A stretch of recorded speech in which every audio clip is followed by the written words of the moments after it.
As runners, we all challenge ourselves in ways we never thought possible, pushing the boundaries of what we're capable of to smash through targets and set ourselves new, bigger and better ones. This awesome hobby that we share gives us one thing in common, and it brings us together as a community.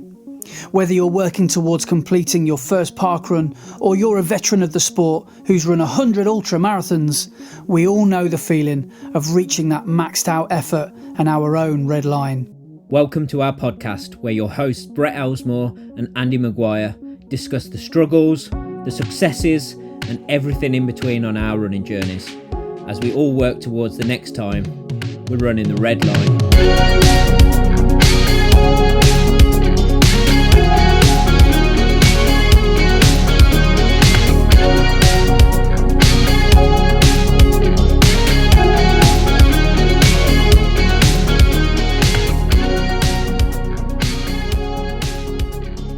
Hello and welcome to episode 64 of Running the Red Line. I am your host Brett, and I am joined as always by my co-host Andy. How are you this week, mate? And have the nerves set in yet? Yeah, they've officially set in. I've questioning how to actually run at the moment. Like, is it right, left, or is it right, left, left? So yeah, feeling like I'm questioning everything, but no, I'm feeling good. I'm feeling ready to go. I've had the usual kind of weird feelings in like calves and quads and stuff like that. Yeah. Because I haven't really been running as much as I have been recently. But no, yeah. Apart from that, feeling pretty good. So Good. Final taper week is basically just an eat-a-thon anyway. Yes. So have you started the carb load? Yeah, well, as I always say, I started it years and years ago, really. But I've not been counting grams or anything per kilo of body weight or anything like that. I've just been, but I'm trying not to eat, which is difficult for me, too much, because I don't want to bloat myself, because I know up until this is going to sound silly, but I haven't had a takeaway now for 3 weeks. Which is very unlike. Laura and I got to a point where we were having at least one a week, and that's even during marathon training. We bloody love a takeaway, Laura and I do, and I think I'm the bad influence in the house because Laura's obviously not in marathon training, and I am. So I come back from a Sunday long run and say, "Oh, I quite fancy a shimla." And if you say that, if you ask someone who's probably hungry if they fancy a takeaway, they're probably going to say yes. So I feel bad, getting Laura to eat my takeaways like I have every week. But the last few weeks we haven't had one, and I feel lighter. Like I genuinely feel lighter, and I think that will make a big difference to me on race day. Yeah. So I have got to get actually some carbs in because I'm feeling too light. Anything. So that's where liquid carbs come into play as well, because you're saying you don't want to fill yourself up too much and be too stodgy with the stuff that you're eating.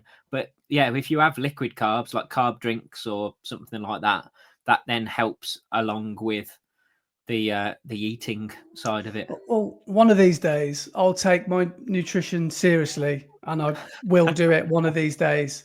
But up until then, I'll just give up takeaways 2 weeks before a marathon, and that qualifies as healthy eating. Yeah.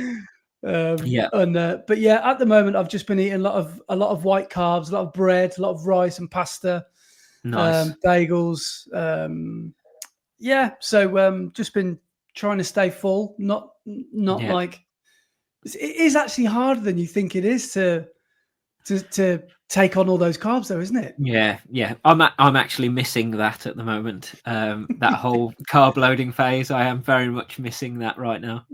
Yeah, but have you got the marathon blues big time because of obviously the injury and it's kicked in this week big time. Last week I didn't have it at all.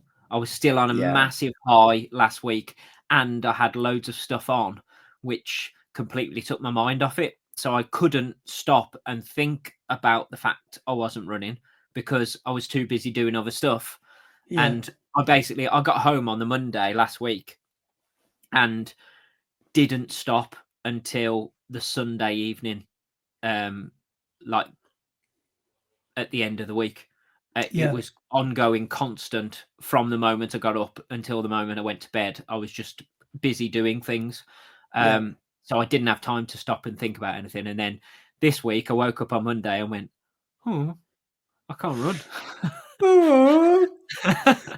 I remember that from Valencia as well. At least you've got your video to edit, to look back and live through. Yeah. And then as soon as that goes up, then you think, oh, it's over now. Yeah. And that's the thing. My video went up on Monday morning and instantly I went, oh man, I haven't got anything to work towards now. Yeah.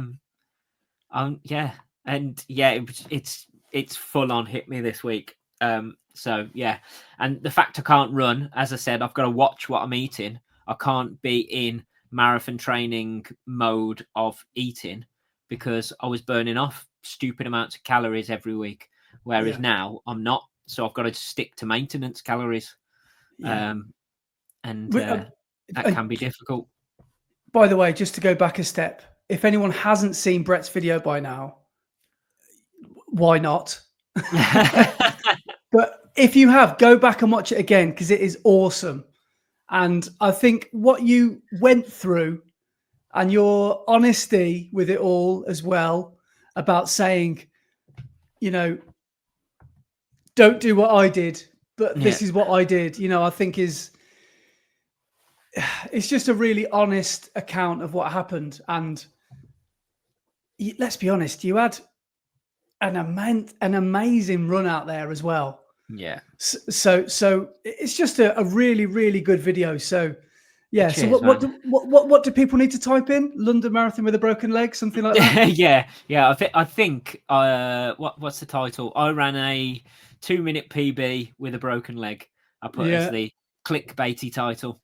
But it's just on my channel, Obi-Wan Brand. If you search for that, you'll find it. But I do want to say thank you to everybody who has watched it and commented on it so far, or sent me a message or commented on any of my Instagram posts. It's been really ace to receive such lovely messages. I don't think I've had anybody be negative at all, which is amazing. I thought I was going to get a lot of negativity of the stupidity that I did of running with a broken leg, but no, everybody's been amazing, and it's really nice. But the thing is, though, it's such a difficult one, isn't it? Because you only found out a week, 7-10 days before. No, I found out on the Wednesday, and the race was on the Sunday. So it was 3 or 4 days. 4 days. Okay. 4 days before the race, I found out. Given the circumstances, I don't think there is anybody that would have done anything differently. Or maybe 1 in 100 would have not done the race. But given the fact that you'd done that 100-mile training week, you'd done that massive 20-miler 3 weeks before, I don't think anyone honestly would have done anything any differently. So, you know. Yeah. I know. You've been completely honest and upfront about it. So yeah, but it's almost. What are you supposed to do with that information? 3 days before a marathon, like. I know. Yeah, because if I hadn't have received the phone call, basically the way I thought about it was, if I hadn't have received that phone call, I would have been in London on the start line anyway, without the information. So with the information, did it really change anything? Yes, because all I could think about from that Wednesday when the doctor rang me and told me was, oh, that's why my leg's been so sore. So that was the only thing that I could think about, because she basically directed my thoughts and my feelings towards that leg. But it didn't really change anything. Yeah, if I'd have missed her call, I wouldn't have known, and I'd have still raced. If she hadn't have called, I'd have still raced. So, but what else would you have done? Because you've obviously got a hotel and all this stuff you paid for, a train ticket. Imagine if you'd have said, "Okay, I'm not going to run," but you'd have gone down and supported. You'd have just been crying your eyes out. Yeah. You'd gone to the expo, picked up your number for no reason, because what else are you going to do on the Saturday? Yeah. And that would have been even more depressing. Obviously, you're not going to get your money back 3 days before. You might as well just go and run a marathon. Yeah, exactly. And that was my thinking. So thank you to everybody for their positivity and all their kind words that I've been receiving. It's ace. Well, they're all well deserved. I think they're all well deserved. And that reminds me, what is that behind you?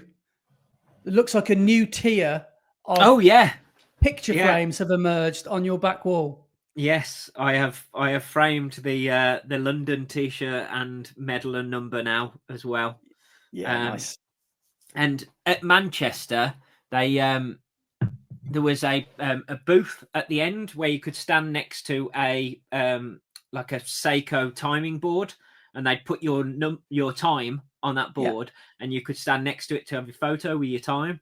But obviously at London, they don't do that. So I have taken one of my photos from the London Marathon, so from the official photographers, of me at the finish line, and I've just photoshopped it with my time and logos and stuff and made my own version.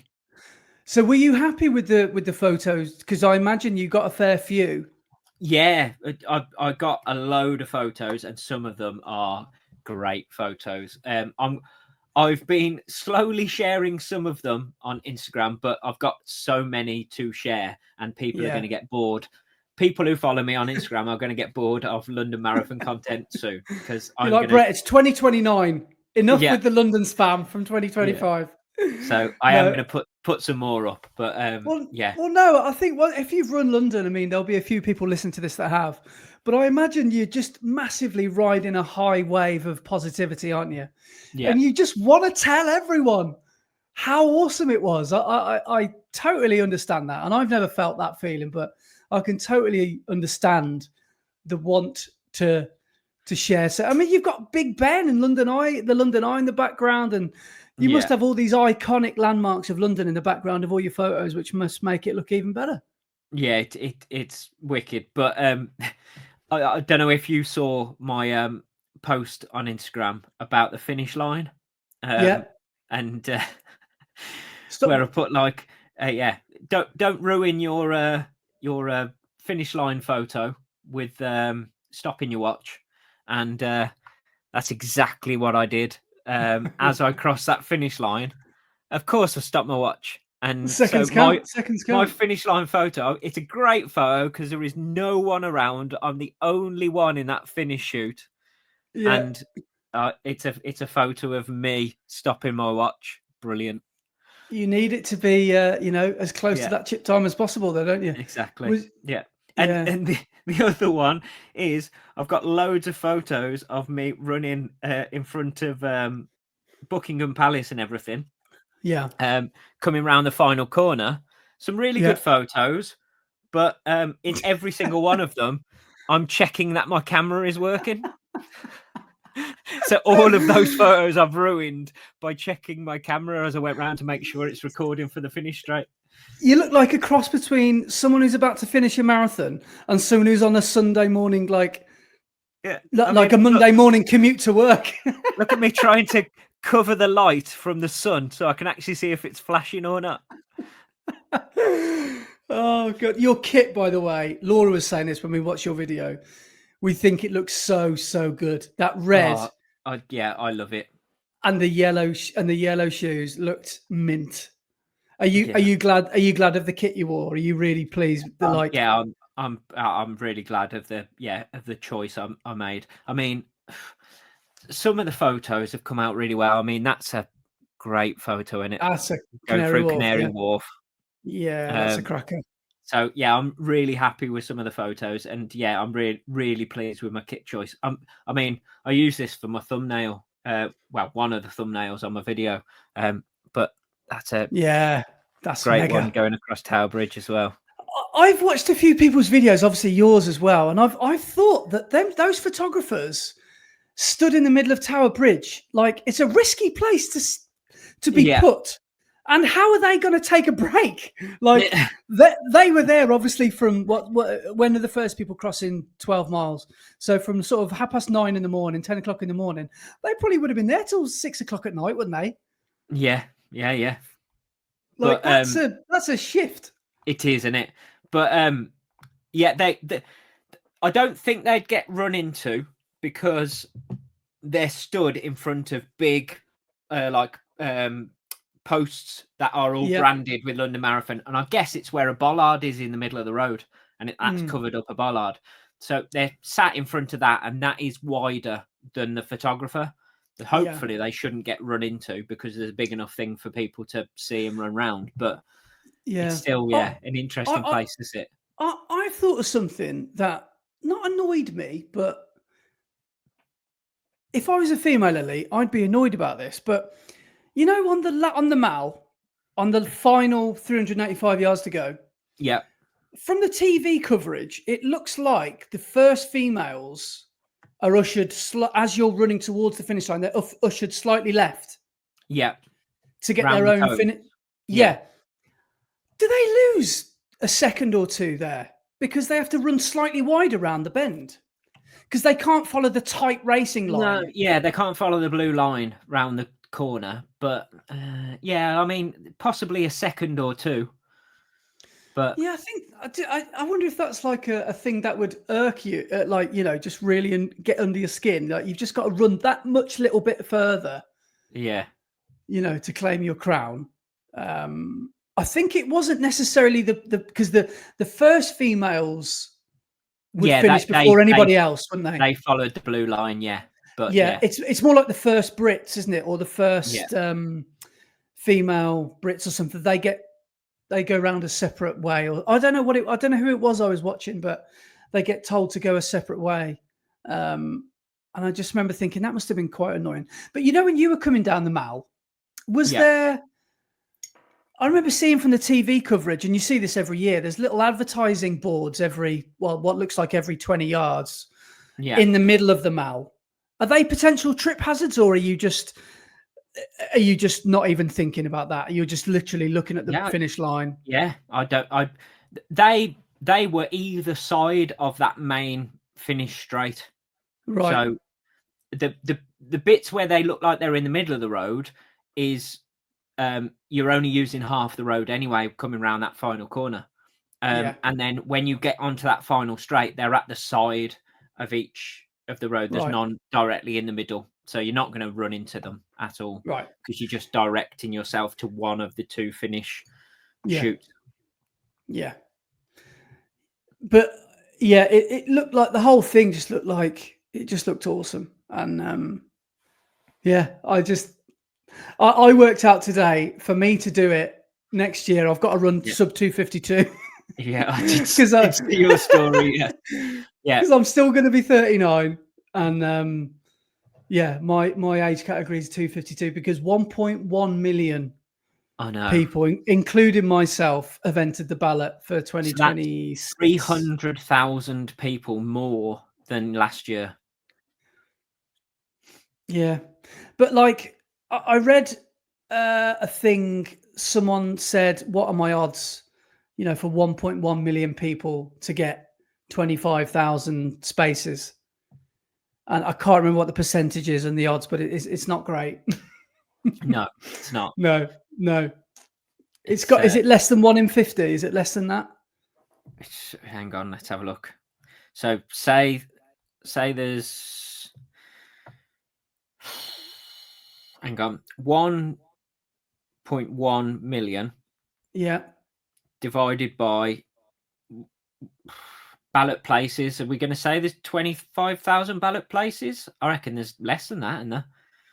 Well, you mean if there was 60,000 people that finished it, you would have thought half of that at least would be charity. Yeah. So it's probably more like 6,000 good for age. Then you've got all of the championship places.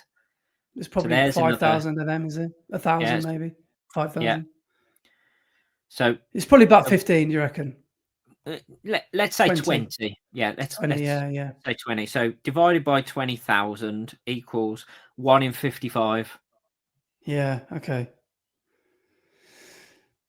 Right, 252 it is. Yeah, that's the thing. Did we even go through the new good for age times last week? When were they announced?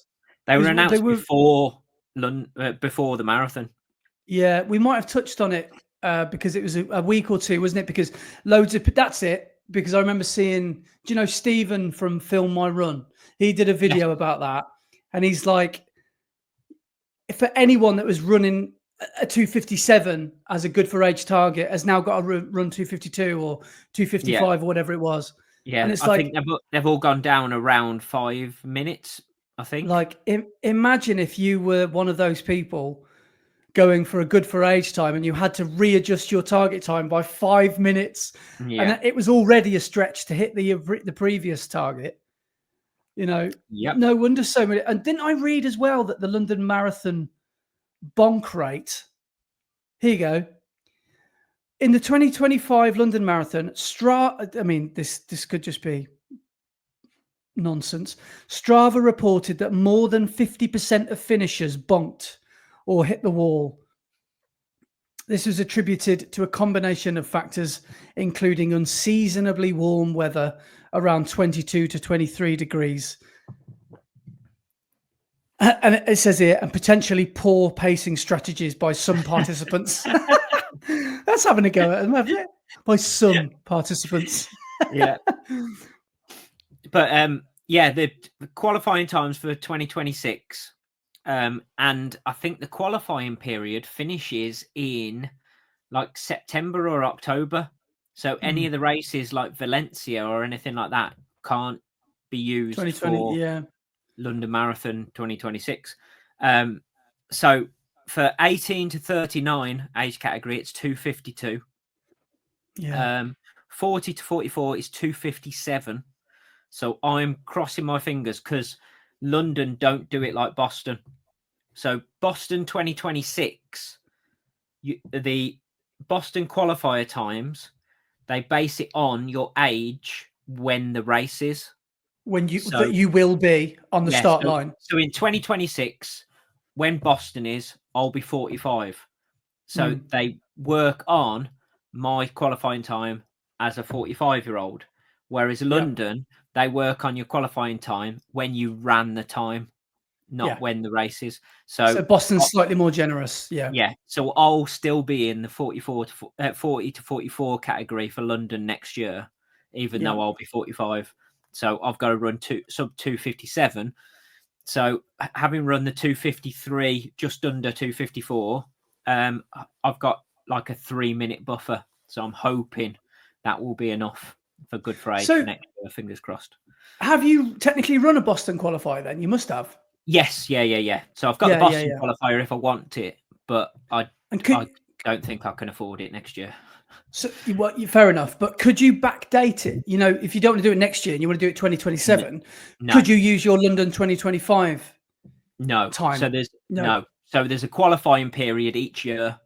Yeah. So there's a period from when you start qualifying and finish qualifying, and that then once that end of that qualifying period, a new one starts for the next year. So you've got to run a time each year. You can't just keep your time from a couple of years ago. Okay. Yeah, fair enough. Yeah. Yeah. But like 45 to 49 at London next year is sub 302. So it's an extra 5 minutes. So if they did work off the same as Boston, I would be 8 minutes under, but instead I'm 3 minutes under. Yeah. So we shall see if 3 minutes is enough. What was your official time? 250? 253.55. Right. Oh, so nice to be sub 254. Did you have that in your head running down the mile? Or was it I wasn't even looking at time. Yeah, I just knew I was on for a PB. I didn't really care what the time was. I just knew I was on for a PB. And did you do that thing where you're like, right, 800 to go. I know I can do this in 2? Nope. 45 or whatever you. No, you didn't even have that thought. No, this is the first race where I haven't done that. I just got to the mile and I was like, I want to film this. I want to take it in. I want to, like, the atmosphere that's here. I want to feel it, take it all in, and I just want to get to the finish strong. You missed about 700 meters of boards because you were trying to turn your camera on. Yeah, You only saw 100 meters to go. Yeah, exactly. But yeah, it's it just knowing that finish was coming up, that was in my head, and I was like, I don't really care how far I've got to go. I know I've got 300. I've gone past the 365 yards to go board. I know it's about 400 meters to go. Just get to the finish now. I don't really care about time. I just know I'm on for a PB. It will be what it will be. Just get to the finish strong and enjoy it. Yeah. I'm going to watch your video again because I feel like that must just feel so good. It must just be so British seeing all those, Union Jacks and, running down the mile. That must have been and like, what was the last time? When the last time you ran down the mile? Was it 3:20 something you did it in? Yeah, 3:28. I ran in 2016. Wow. So have you worked out how much quicker you did it from the first ever time you did it? So the first time in 2012 when I ran London, I did it in 4 hours 50 and 49 seconds. So I've done almost 2 hours quicker. Flipping hell. Like 3 minutes off two full hours. So I wonder where you were quicker. I wonder where you were on that day at 2:53. I bet you're at like mile 15 or 16 or something, weren't you? Yeah. Walking in terrible pain with cramp in every single part of my legs. Yeah, God. So basically the same then as your 2:53. You just did it quicker. Yeah. Oh, good times. Good times. Yeah. Well, we've had a couple of people write in, which we'll get to at some point today, because we've had a few people write in about how they got on at the marathons and stuff. We didn't actually get a chance to read everybody out last week, so we've got a fair few emails to get through. Yeah. And there's a few comments as well and stuff. Yeah, and there's been a little bit of action on the track, hasn't there? Yes. I actually suddenly remembered as well, same weekend as Grand Slam track was the Diamond League, but that completely passed me by because I was so focused on Grand Slam track, which is crazy, really. Who raced in the Diamond League? I don't even know. I just suddenly remembered today. Oh, Diamond League was on last weekend as well. But yeah, I completely lost track that Diamond League was even on. Right. But yeah, but Grand Slam track, yes, was back for the second slam last weekend, and it was in Miami this time. So the first one was in Kingston in Jamaica, but they've now moved to the American ones. So it was in Miami for the second one, and there was some really good racing. Once again, the men's long distance did some jogging round and then absolutely sprinted at the end to try and outkick everybody. And the women's long distance just set off and went really quick for the whole of their races. So I think in the last two slams, the women's 5K time has been quicker than the men's or something that. Yeah, because they've gone off so slow. Apparently, in the women's, was it the 3K or the 5K? I think it was possibly the 5K. In the women's 5K, they set off and the leader did the first lap in 62 seconds. So they did their first lap in 62. And the men did about a 72 on their first lap. God. So completely different tactics and completely different race style, but it makes for exciting racing, which is that's why championship style racing is so exciting and so good. But in the women's long distance, the overall slam champion was Agnes Ingetic, and she came first in the 5,000 meters and third in the 3,000 meters. So that gave her enough points overall to get her first place. And then the winner of the men's long distance was once again the same as in Kingston, Grant Fisher. But he didn't win both of them. He got second in the 3K and he won the 5K. But in the 3K, he got outkicked by an Irish guy, Coscaran. I think he dropped something like an 11-second 100 meters, 11.8 or something like that, 100 meters, the last 100 meters in the 3K. He proper went for it in that last 100 meters and just outkicked Grant Fisher for the win in the 3K. But in the 5K, Grant Fisher wasn't going to leave it to chance. And with 1,600 meters to go, he set off and dropped them all, and he ran a sub-4 last mile in the 5K. I think he ran a 3:57 for the last mile of the 5K. Wow. That's That's some kick, isn't it? That's because that's a mile. It's 4 laps of going that hard as well. Yeah. That's insanely fast. Yeah. So pretty crazy. But yeah, Grant Fisher got a second and a first, and he came out with the overall slam championship. And then in the short distance, which is such a weird term, it's such an oxymoron, isn't it? Short distance. Yeah, yeah. Which one is it? Makes no sense. Long distance, obviously, but it's middle distance. But I think to keep consistency in the Grand Slam tracks, they've got short sprints and long sprints. Yeah. Short hurdles and long hurdles. I think to keep that consistency, they've gone short distance and long distance, which, short distance doesn't quite make sense, but there we go. But in the women's, Frewani Halu won the slam in the women's, and she came third in the 800 meters and first in the 1,500 meters. And that was a pretty good race, the 1,500 meters, where she came through. But in the 800 meters, Mary Mora, who did terribly in the first slam in Jamaica, she won the 800 meters. So she actually showed her 800 meters prowess and won that. So it looked like she was back on form, but then was quite far back. I think she was something like 20 seconds behind in the 1,500 meters. Wow. So she won the 800 meters and then was 20 seconds back from the winner in the 1,500, which is crazy. It shows how different those two racing types are, even though it's only 2 laps difference between the two.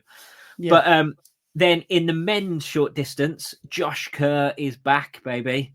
So after a pretty terrible slam in Jamaica, he came out and won the 1,500 meters with a really good kick in the last 150 meters, just went round the outside of everyone and took first place. And then in the 800 meters, Marco Arop just showed how good of an 800 meter runner he is and beat everybody by miles. But Josh Kerr came 5th in the 800 meters, but he ran a PB in that. So with his first and his 5th, it gave him enough points to take the 100 grand. 100K is not bad, is it? It's not at all, is it? But I think the winner gets $100,000 and second place gets $50,000, and then it drops down. And I think 8th, because there's 8 people in each group, and I think 8th gets $10,000. So they still get money even if they come last, but it's quite a big difference. Yeah. Right. But that was pretty much. I mean, really, we're only interested in the middle distance racing, aren't we? We're not really interested in the sprints, to be honest. No. There was some good stuff going on, like Kenny Bednarek, Kung Fu Kenny, with his headband. He just showed everybody his quality again and won both of his races, both the 100 and 200. Sydney McLaughlin. What is it? McLaughlin? I think. She just showed how good she is again in the 400 hurdles and the 400 flat. Just left everybody. So, but yeah, the distance races I think are the exciting ones. They're the ones where it could be anybody's race. Whereas in the sprints, it's a bit more, you sort of know who's going to come out on top. Yeah, and I think a lot of the interest in, let's say, the 100 meters, like Usain Bolt, is the nature of the peacock, isn't it? As showing off, it's the hype, it's the mind games, it's all about the being announced onto the track. And what's his name? Noah Lyles, that kind of showmanship. That's one of the things as well with the sprints, because I think obviously Noah Lyles, I think, is in contract with Diamond League to be racing at those. What's her name? Sha'Carri Richardson, which is the big name in the 100 for the women's. She's probably doing the Diamond Leagues under contract as well. So you haven't got all of the big names in the sprints. They're all top class athletes and top class sprinters, but you haven't got all the big names. Whereas in the short distance group, in the men's especially, you've got Josh Kerr, Yaron Naguse, and Cole Hocker, which is the podium from the 1500 meters at the Olympics. And then you've got Marco Arop, who was the second place, so silver in the Olympics in the 800. In the first slam, you had Emmanuel Wanyonyi, who was the gold medalist in the 800 meters at the Olympics. So you've got all of the top racers. The only one you're missing is Jakob Ingebrigtsen, really. But he was fourth at the Olympics. So, and he's lost the last two World Championships. It'd be interesting to see, wouldn't it? I mean, I don't want to have beef with Jakob for saying this, but it'd be interesting to see how motivated he would be to win the Grand Slam track if it was for 100k cash. Compared to a gold medal. I wonder which one would be more important to him. But because I bet you there's not 100k in the Olympics, is there? No. But the thing is, with Diamond League, how much is he being paid for appearance fees? I wouldn't be surprised if he gets quite a lot of money just to turn up to the Diamond League, because he's the big draw. But talking of that, I have mentioned it to you, haven't I? So the London Diamond League this year, Jakob and Josh Kerr are racing in the 1500. Oh, so that sounds tasty. I do fancy getting tickets to go and see that. Will that be at the O2 or something? No, it's at what stadium is it at? Would it be at the West Ham Stadium, the London Stadium, the Olympic Stadium? No, I don't think it's at the Olympic Stadium. Where is it? Come on, Brett. Use your brain. London Diamond League. It will be at the London Stadium. Yeah. Wherever West Ham is. Yeah, that's the Olympic Stadium. So, that's where it is. Yeah. Yeah, it's on the Saturday, the 19th of July. And Keely Hodgkinson's racing as well. She's going to be back fit. Yeah. So that should be, quite exciting. Sounds good. I'm interested in going to watch that. But that was Grand Slam track for the past weekend, which was pretty good. And it's nice to see Josh Kerr back on good form. Yeah. Well, speaking of people getting PBs, I've forgot to mention this to you before we went live. Someone else who got a PB, of course, never in doubt. Chloe. Oh, yeah, of course. Again. Ridiculous. So she went down to do the Cardiff 5K, which I admittedly had never heard of. I didn't realise it was such a big race. It's a big one and a fast one, yeah. Well, did you see her footage from the start? From people taking tumbles and falling over. Yeah. And she said the person in front of her fell over. So it so easily could have been her. And you just think how unlucky you would have to be for it to be you. Wait, it's like the Valencia 10K when there was that big crush and everybody went over. It's quite scary, isn't it? You know, when you think about it, like Yeah, all it takes is for someone to be a millionth of a mile per hour slower or faster than you behind you, yeah, clip your heel, and you can't recover from that at that yeah. speed. And that's why seeding is so important at starts of fast races. Yeah. You don't want slow people at the front, Mm, because that can happen. yeah. Well, that's quite. I mean, to pick yourself up from that after 30 meters, or sometimes not even that. Yeah. Well, what's his name? John Correa did it at the 50 meters into the Boston Marathon and got up and won it. So Yeah, I mean, that showed a bit of metal doing that. But yeah, I don't know how I'd feel if it happened to me. That would be, yeah, getting trampled all over at 5K pace can't be pleasant. But yeah, very well done to Chloe, because I think she did. I haven't got a time in front of me. 18:13, something like something that. like that. Yeah, yeah. Um, Let me find it just to make sure, but I'm but pretty sure that's right. Yeah, which is but crazy good, crazy yeah, good. it really is. She'll be sub 18 before she knows it. And I've never done a 5K race, so you must obviously be gutted, because I know you were Yeah, thinking of the Cheshire one 5K, weren't you? yeah. 18:13, 19-second PB. Yeah, Crazy amazing. good. Yeah, Mid Cheshire 5K is actually in 2 weeks' time, and Yeah. I won't be going, so Hmm. which is unfortunate, but never mind. So yeah, tell us what the latest is then with the injury. Oh, so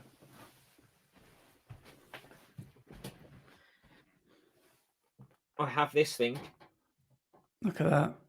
So it Yeah. looks like you got a bionic leg.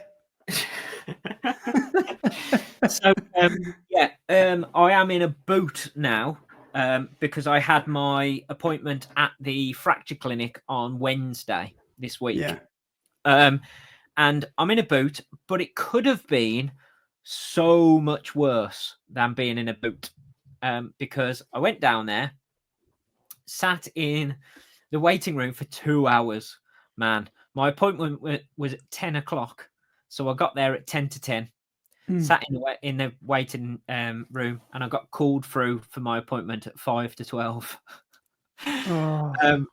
So I had 2 hours sat waiting, but went through, saw the orthopedic consultant, the doctor, and he was chatting with me about everything. And I said, yeah, I've had the x-ray like a couple of weeks ago, and I'd still carried on running afterwards until I got the results, and blah blah blah blah blah. And he said, right, okay, so you've your stress fracture, it could it's around the back of your tibia. He said, I don't know. He hadn't got my X-ray on the screen. All he'd got was all of my notes and information from my file on his screen. Hmm. So how he knows this, I don't know. But he said my stress fracture was on the back of my tibia, and there was the possibility that it could be going up towards my knee joint, and if it goes up there, it could be really bad. So he was like, so what I want is, we're going to get you in a full leg cast above the knee. We're going to get you some injections which will immobilize your leg, and we're going to have you on crutches for 4 weeks. Wow. And I went, what? And he was like, yeah, that's what I want. I want you in a full leg cast, on crutches. And yeah, they were going to inject me with some stuff to stop my leg from moving, so it was completely still and I couldn't use it. And I was like, that's crazy. So that then I was just like, oh man, for ages. And then we came back out the room and walked up to the woman at the plaster room, and I walked up to her. Obviously, I was just walking as normal, and I walked up to her, and he walked up next to me, and he went, right, full leg cast above the knee. Want him on, I think it was epinephrine or something like this, the drug to immobilize my leg, and crutches for please. And she looked me up and down as if to say, hang on, he's just walked up to me, and went, huh? And the doctor went, I know it sounds silly, but he's a runner. He's got a stress fracture. That's what I want. And she went, but huh? And he went, that's what I want, and turned around and walked off. And she went, okay, Brett, follow me, and sat me down in the waiting area outside the plaster room. And I was sat there for a while, and then another nurse came up to me and said, have you ever been on epinephrine before? And I was like, I'd never even heard of it. And she went, have you been on blood thinners? And I was like, no, not been on that. And she went, okay, fine. And went off. They then called me in to weigh me because they needed to know how much of the drug they needed to put in me for it to work. So they sat me on the weighing chair and then sent me back out. And I was sat in the waiting area for the plaster room for about 15 minutes. And then the nurse from the plaster room put her head around the door and said, Brett, you can come in now. So I walked in and she'd got this boot. And I went, oh. And she went, yeah, I wasn't sure about what the doctor said. So I rang another orthopedic consultant, and we've been looking over your x-ray and having a long discussion. And he's decided that it's okay for you just to be in a boot. And she said, my point of view was, I don't want to immobilize you if we don't have to, because that's going to cause you all sorts of problems and you're not going to be able to get around. Whereas the other doctor said, you'll be okay with the boot. Just take it easy. So it could have been so much worse. I could be in a full-on leg cast and on crutches. What was that? What was that previous doctor's vendetta? Well, I can see where he's coming from. The fact that he wanted it so it completely healed, because if the crack is going up to my knee joint and it gets there, that's a real bad issue and could cause loads of problems. So I can see what he was doing. He wants full no movement, no possibility of the fracture getting any worse. But obviously the x-ray he was looking at was 2.5 weeks old. And yeah, I don't know. But the other doctor decided that it was okay just to have a boot. So what's the purpose of the boot then? To reduce impact of it? Because it's not, doesn't really seem to be supporting you in the right place. No, where my fracture is. So if I show you again, so on this boot, there's the top of the boot, and the fracture in my bone is here. So above where the boot is. So if anything, the boot's just rubbing against it. Yeah, basically. But when the nurse put the boot on, she said the sole has got like a rocker on it, so it softens the pressure when you put your foot down to walk forwards, and the cushioning should support and put less pressure through that bone. Right. I don't know. I'm not a doctor, so I don't know. Are you just going to just basically just wear it, do as you're told? Yeah. I'm just see. I'm just going to do what I'm told and then go back. I've had my appointment through and it's in 4 weeks' time. So. And does this include gymming, cycling? You won't be doing anything? Or I did say to the nurse at the end, I went, can I do anything at all exercise-wise while I've got the boot on? Because I don't want to lose too much fitness. I went, can I even use the exercise bike, the static bike in the gym? And she said, well, she went, well, it's not going to put as much pressure through your leg as running. So maybe just a gentle 20 minutes here and there, maybe that should be okay. So I'm going to leave it at least this week again and maybe give it a few more days and then possibly just try out the exercise bike and see if I can do anything. Are you sleeping in it as well? No. So I can take it off for showering and sleeping and everything. It's just I've got to wear it whilst I'm moving around and walking. So is what you've got very similar to what TQ's got? Yes, pretty much exactly the same. Yeah. Because his brake is on the bottom of his foot, isn't it, I think? Yeah. Yeah. God, it must be how do you dress for that? Can you wear it on top of your jeans? Or I know you don't really wear jeans, but no, I've been wearing shorts since I've got the boot. But it's just Velcro straps to strap your foot in. So you just take the Velcro straps off and your foot comes out. It's like a big sock, basically. What would you do if you had to wear jeans or trousers or whatnot? Would you have to I'd put it inside the boot and put the straps around the trousers. And tighten it around the outside. Yeah. Yeah. Okay. I can't remember the last time I wore jeans. I wear jeans every day. Oh Do you man, not wear no, jeans at all? no. Wow. Yeah, Yeah. when I'm teaching, I have got, because I work in a college, I don't have to wear like a suit or anything like I would if I was working in a school. Yeah. So I can wear normal everyday clothes. So I've got a pair of jogging bottoms that look a bit more like trousers, Yeah. which I wear some days. I've got two pairs like that, which look a bit more, a bit better than like a standard pair of jogging bottoms. They don't look like jogging bottoms; they look like trousers. Or I wear chinos, or I've got some Adidas like dress trousers, which are a bit nicer. So Yeah. I don't really wear jeans. I can't remember last time I wore jeans. Yeah. For my work, I've just adopted this smart casual kind of dress code because there's no way I'm wearing smart trousers to work because I can't move in them. So jeans for me are the perfect, just plain black jeans Yeah. is perfect for me. But no, I don't mind a pair of jeans. I used to have the best jeans I've ever had. I did have some diesel jeans not long ago. Well, actually, no. Who am I kidding? I was early 20s, and they were the fit of a like 80 quid pair of jeans, and that was in the early noughties. God knows how much they cost now. I remember thinking, I know what I've just spent my money on here. These feel so good. Yeah. But I think I grew out of them. I think I got too fat for them. I had to chuck them out. Yeah, I had the same. I'm sure. Yeah, I had a couple of pairs of diesel jeans when I was at uni, and I bought them from the classic TK Maxx. So Nice. didn't pay full price for them, but they were the best jeans ever. And I think I wore them so much that I wore holes across the knees. And when holey jeans became fashionable, I was like, yes. I've already got the jeans and I've worn them out to be fashionable now. But yeah. I've never, shamefully, I've never had a pair of 501s either. I've never had a pair. I've never had a pair of Levi's. I thought everyone did. Oh, fair enough.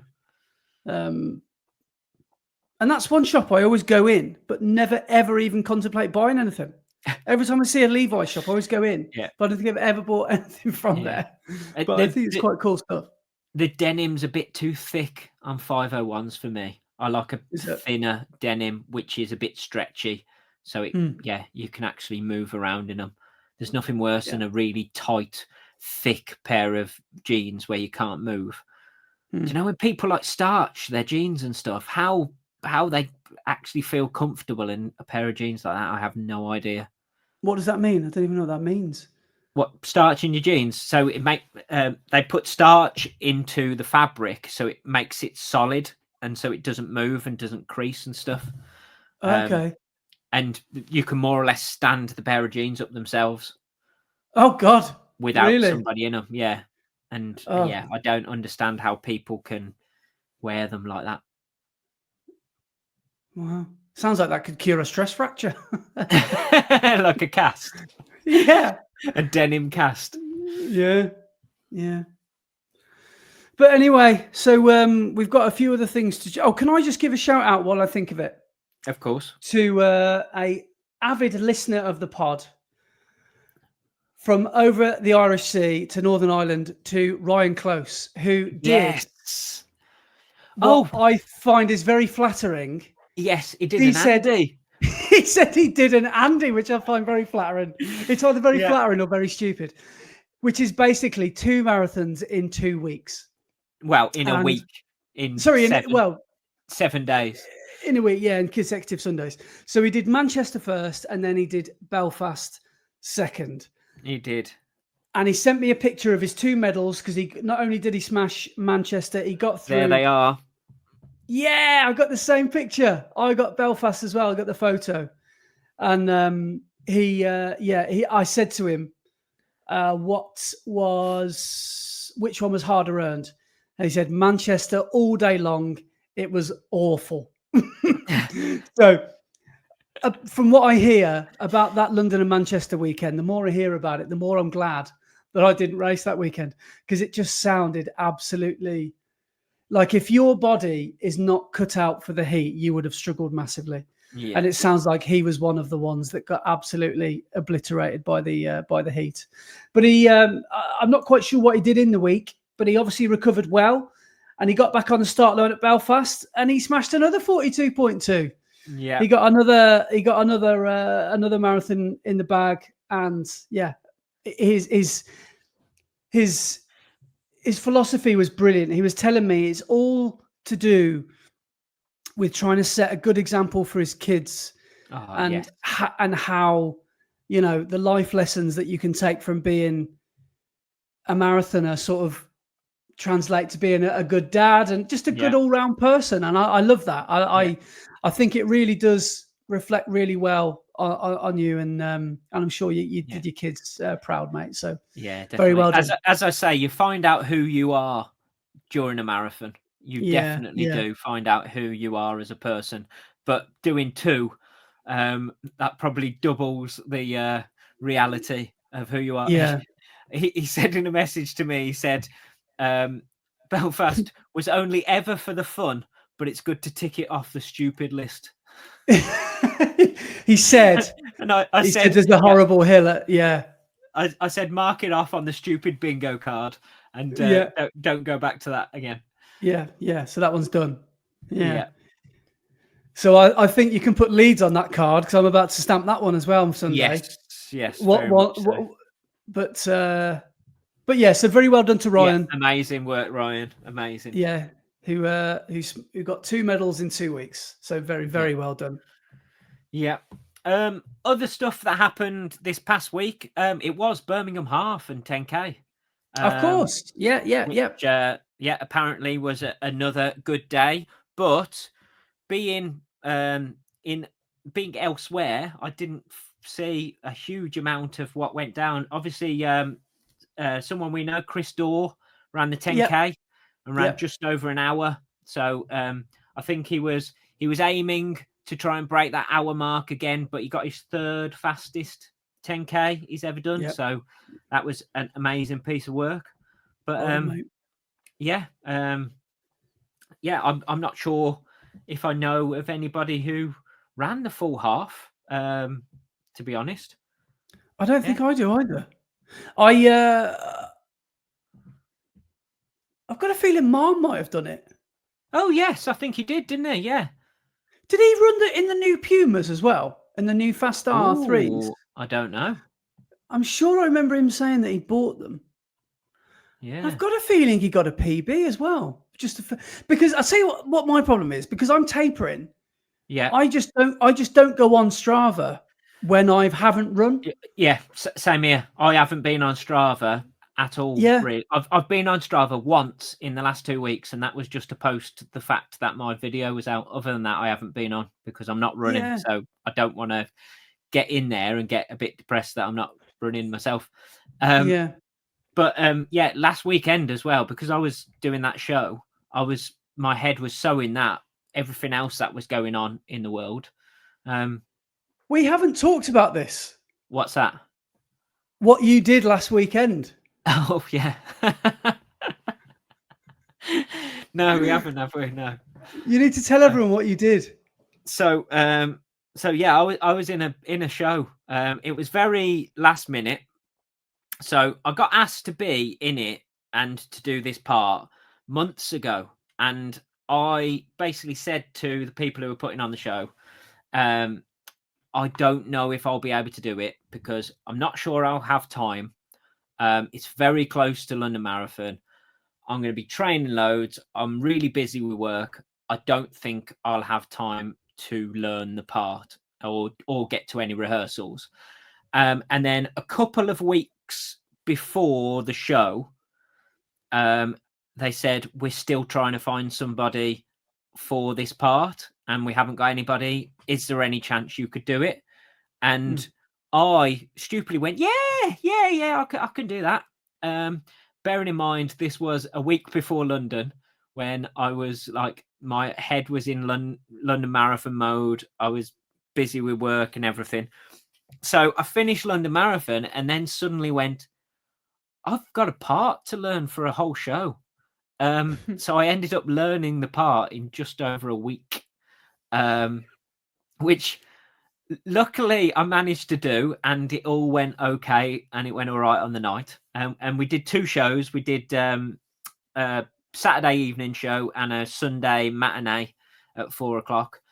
So 2 shows over the weekend, but there was like obviously rehearsals running throughout the week, and that's partly why I was so busy in the last week. I was catching up with work, trying to edit my video, and doing rehearsals and a show.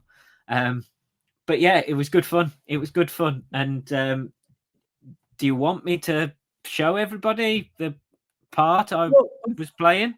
Well, yeah, we don't even know what the show is. So see if anyone can guess. You can have a minute to guess what Brett's part was. It was a musical, and it's based on a film which isn't a musical. And the film it's based on is animated. And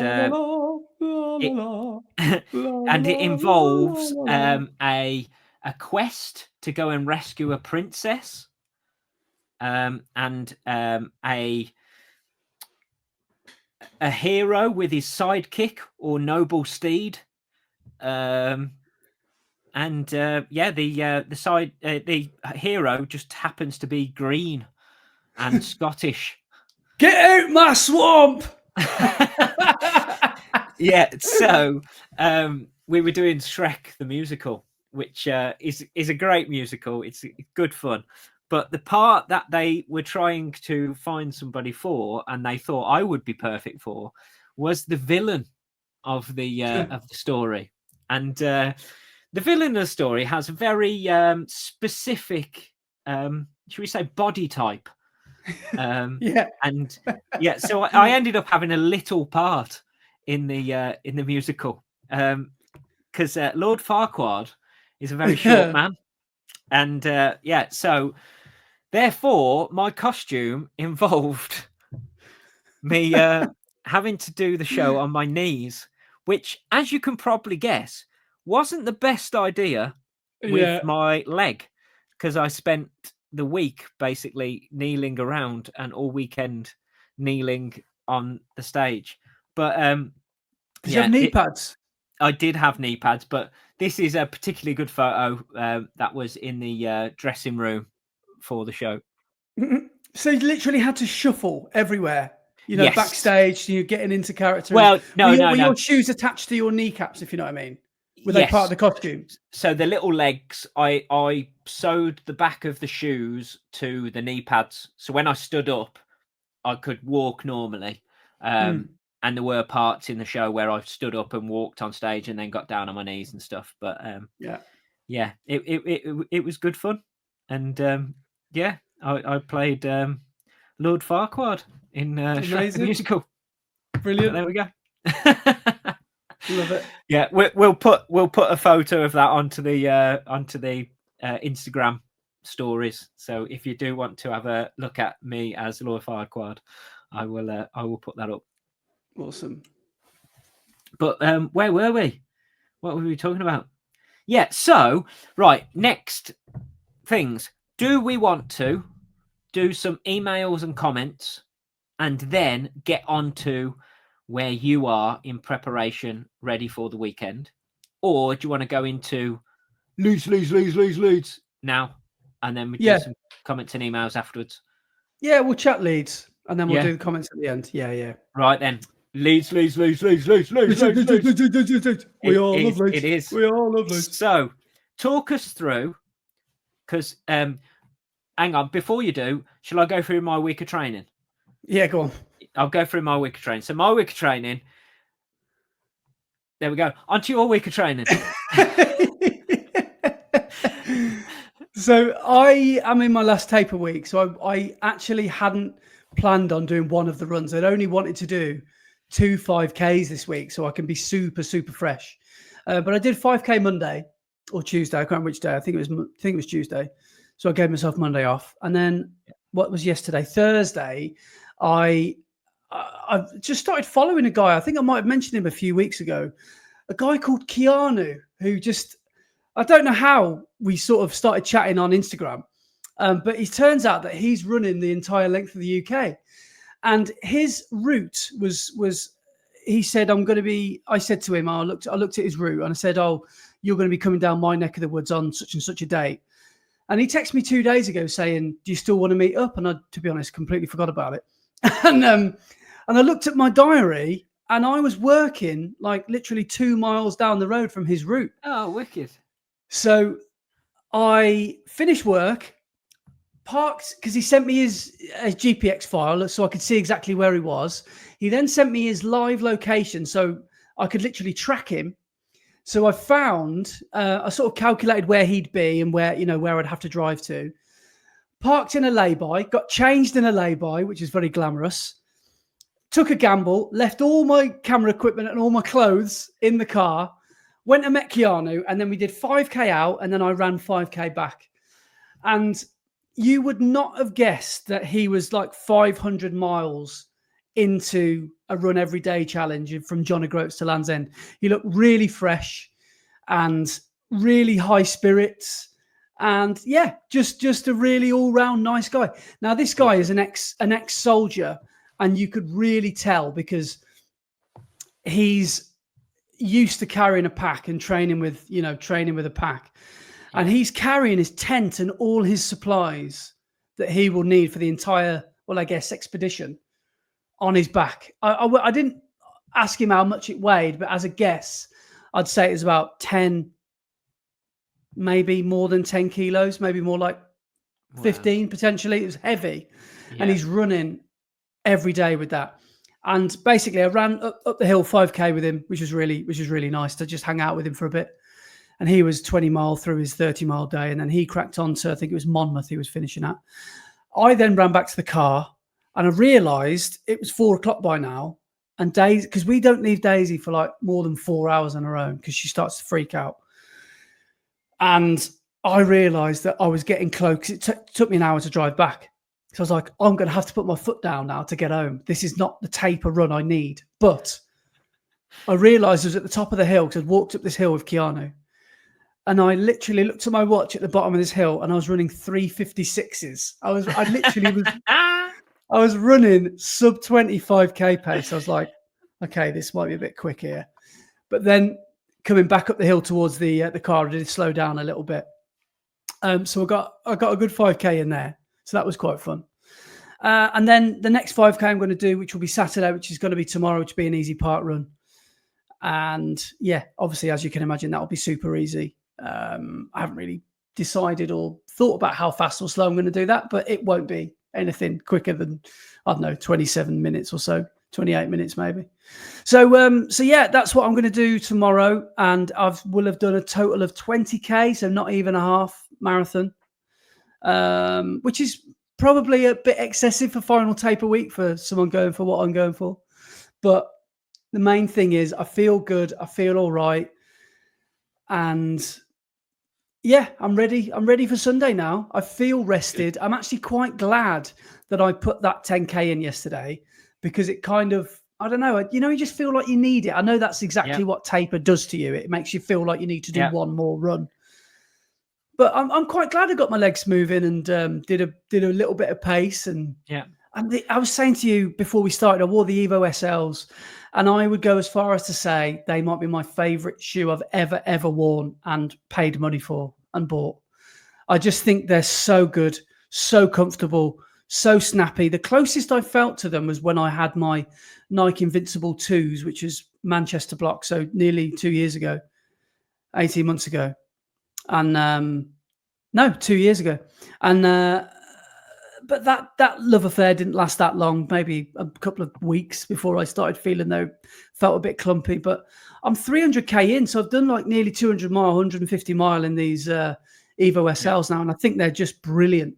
They're just nothing short of brilliant. They really are. And so much so that I was going to wear them for Leeds on Sunday. But then I thought, no, I'm not sure they will be the shoe that you really want them to be at mile 23 when you're struggling, when you're on your arse. You might need a shoe that can just help you get through those last few miles. So I've gone for the Alphas instead. That's what I'm going to wear. Yeah. You saying yeah. that about your Evo SLs, I've just thought, if you've done 150 miles, how many have I done in mine? And my Evo SL, I've run 225 mile in them. You just keep going for them. You keep going to pick them up for different types of runs, don't you? Tempo. I even think they're good for easy days. You could, as I've now proved, you can do 5K pace in them. You could probably wear them from an interval workout. I've worn them on the track and they felt good. I've worn them on the grass sessions. They're just the best shoe I've ever had. Yeah, they feel fantastic. I'm well impressed with them. They really work for me. And I was speaking to somebody recently who sent them back, who didn't get on well with them. And I'm so sorry, I can't remember who it was that sent me this. But for me, they just really go well with my style, I think, and what I want from a shoe. So I really, really enjoy them. So yeah. Not every shoe's for everybody. Going back to what you were saying about the those Puma Fast R3s, because lots of people have said how good they are, and lots of people have run really good races in them, but then some people have not been as good in them and not found them as good. Like I was listening to a podcast, and they were talking about them, and they said they were getting a lot of extra strain going through their calves running in them. And what's her name? Charlotte Purdue dropped out of London with calf issues. And she was wearing them. So it looks like some people it's working really well for, and some people it's overloading their calves a little bit too much. But then some people have had fantastic races in them. And I saw on Matt Rees's story, the Welsh runner, he did some what's called did a relay, didn't he? No, he did what do they call it when like a lab test? Getting the lab test against the New Balance More, so just as a standard daily trainer, and then he had the Alpha Fly 1, the Alpha Fly 3, and the Fast R3. And the Fast R3 was the best for him in energy consumption and speed at the same heart rate. So he was running faster at a lower heart rate and expending less energy. Wow. Than both the Alphas.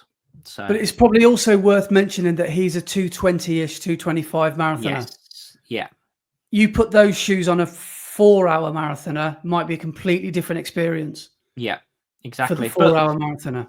But then again, as Charlotte Purdue found out, it might be different. That's what I mean. Different people, will respond to different shoes in a different way. So yeah, it might be perfect for Charlotte Purdue over a half marathon. Yeah, maybe the marathon was just not. Don't know. Maybe, like you say, maybe it was the load on the calves was just too much, and a different shoe would have been better. But anyway, are you still? Sorry, before we move on, are you still tempted by them? No, I don't think so. I think that's gone away now. I think I got that little bit of marketing buzz hype that was around the shoes. Yeah. And now I've seen that most people didn't get huge PBs or that 3% or 5% increase guaranteed or whatever it was. Makes me think, I don't know. But then again, it was an extremely hot day when most people wore them. So maybe it wasn't the fairest day to judge them on. But no, I thinking about it, I don't think they're the shoe that I need. I don't think if they're going to be 250 quid plus, I'll just buy 2 pair of Evo SLs, to be honest. And I think I'll get more out of them that way, because I've got some good super shoes that I can rely on and wear for marathons. But I don't think it's the shoe that I need. Yeah. So talking of shoes, talk us through your race kit. What is your race kit of choice for Sunday? For lose.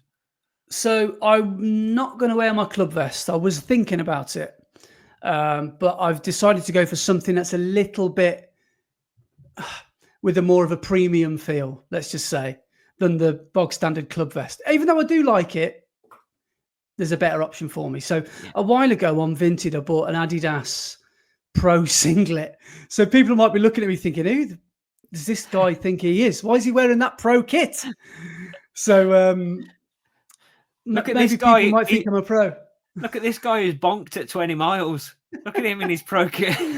Yeah, it's a pro. Yeah, this is what all the pros do, mate. They're all crap runners. So yeah, it's like it's a really nice bit of kit. It's like turquoise with a pink Adidas branding. Yeah, it's obviously it's a singlet, and it's just a really nicely. It's got like a tapered waist, and it just feels like it really fits me really nicely. I think it's the 23-24 Adidas Pro kit. It might have been what Emil Carres wore that one year he did the marathon. Yeah. So it's really nice. It's got it might have been the shoe. It might have been the top that matched your shoe that you had for Manchester that one year. You know, you got them turquoise Pro 3s. Yes. It might exactly perfectly match that colour. Because I've got the Pro half tights as well that match your singlet, because they're like a navy blue. They've got like a turquoise, like scratchy stripe through it, and then pink stripes and pink logo, haven't they? Yeah, that's it. It's perfect. It is. It's really nice. So I'm thinking of wearing that. Well, I'm definitely wearing that, and that's gonna be on the front of me, which is like a lilac-y. No, it's like a pale sky blue. So that'll match my color scheme quite well. And with the pink branding, I've decided to wear my pink Varga hat, which is feather light, which is really, really, really handy, and which is also good because I can put my clip on for my camera, because I won't be doing much talking up the hill. So that'll be firmly attached to me bonds. And I'm going to be wearing me Sunny G's, me fancy Tifosi Sunny G's. My nice. I think these are technically cycling glasses, but they're like wraparound ones. Yeah. And when you put them on, they just make you feel a bit faster. They give you that extra couple of %. I don't know what it is. So I only ever wear those glasses when I when I really feel fast. You are fast. Yeah, exactly. And speaking of that, I've actually went and bought some new shorts because I wasn't happy with my shorts kind of options. And not the only, but the half tight, because I was thinking I'll get some half tights. The only ones that I could find, I found the perfect purchase, which are these black, I think they're called Adidas Own the Run half tights, and they've got obviously the 3 stripes down the side. But not only have they got an arse pocket, not only have they got a phone for a pocket for my phone, we've got 2 clingy pockets on the thighs. Nice. And it was they were 28 quid, which I think is an absolute steal. So with Sports Direct delivery, I think for about 60 quid all in as a bargain. So with I think it's about 3 or 4 quid or 5 quid postage. It was about 33, 34 quid. So I was quite happy with that. So that's what I'll be wearing. I wore them on a 5K the other day. So long run, I haven't worn them. So nothing new on race day and all that, but whatever. And then I'll be wearing the Alpha Flies on my feet. And yes, I'm going to be taking a running belt. And that's where I'll be keeping that's my little kangaroo pouch. That's where I'll be keeping my 8 Voom chews. So I'm going to take one every 5K. Yeah. I'm going to be taking 250ml soft flask just for emergency water, and try not to drink it in the first, 10 miles. And then that's emergency water if I've got it. I know you were saying, are you going to put some electrolytes in there? But I wasn't going to, but maybe I can just put a spoonful in there. That won't hurt, will it? Yeah. To give me a little bit some more electrolytes. Because let's be honest, I'm going to sweat a lot on Sunday. So that might be a good shout to take on a few more electrolytes. Yeah. Do you know what socks you're wearing in your outfit? Yeah. So I'm going to be wearing some. So where Laura works, they sell socks, and she always texts me pictures of, we've got this, that, and the other. And I was thinking, oh no, I don't really fancy that. But she's like, we've got these socks, and she gets everything half price. And I bought a pack of socks with a discount for about £3. And they're not like, they're technically hiking socks, or they're sold as everyday socks, but they're so thin, and they're the polyester. They're a lovely sock. And I don't know whether to go, because I've got black, grey, or pink. I'm not quite sure what to go with. So I've got, but they're all exactly the same, and they're ankle socks. Yeah. So I'm going to go with them. Are they the rip-off version of Nike ones called Hike? Is that what they're hiking socks? Yeah, basically. Yeah, it's exactly what they are. But they're really good. They are what they are. You know, if they only last me, like the Evo ones, Pro Evos, if they only last me one marathon, I don't really care, because they haven't cost me a lot of money. £3. Yeah. Yeah. So wicked. So yeah, and they're thin, which is what I'm going to need. I'm going to need breathable footwear, because obviously my feet are going to get quite warm on that hot tarmac. Yeah. So yeah. Have you looked at weather forecast for Leeds on Sunday? No, I'm just going to assume it's going to be hot, because I can't control the heat. I can only control how I feel. Well, I can't really control about how I feel about it, but I know that mentally, if I look at the forecast, I'll start worrying about it. Oh, okay. I was going to say, do you want me to have a look? Would you like to know? But you don't want to know, do you? I've looked at the forecast here, and it's going to be 23 degrees up to on Sunday, and Scorchio, sunny all day. So I'm fully assuming it's going to be the same up there. It's going to be a hot one. I'm just going to have a look, and so what I want to do is I want to over prepare, if you know what I mean. I want to assume that it's going to be hot, humid. What time start the race? 9 o'clock will go off. 9 o'clock you start. Ooh, okay. So fingers crossed I'll be done by 1 o'clock, 12:30. Okay. So yeah, it's going to be hot. I can see by your face.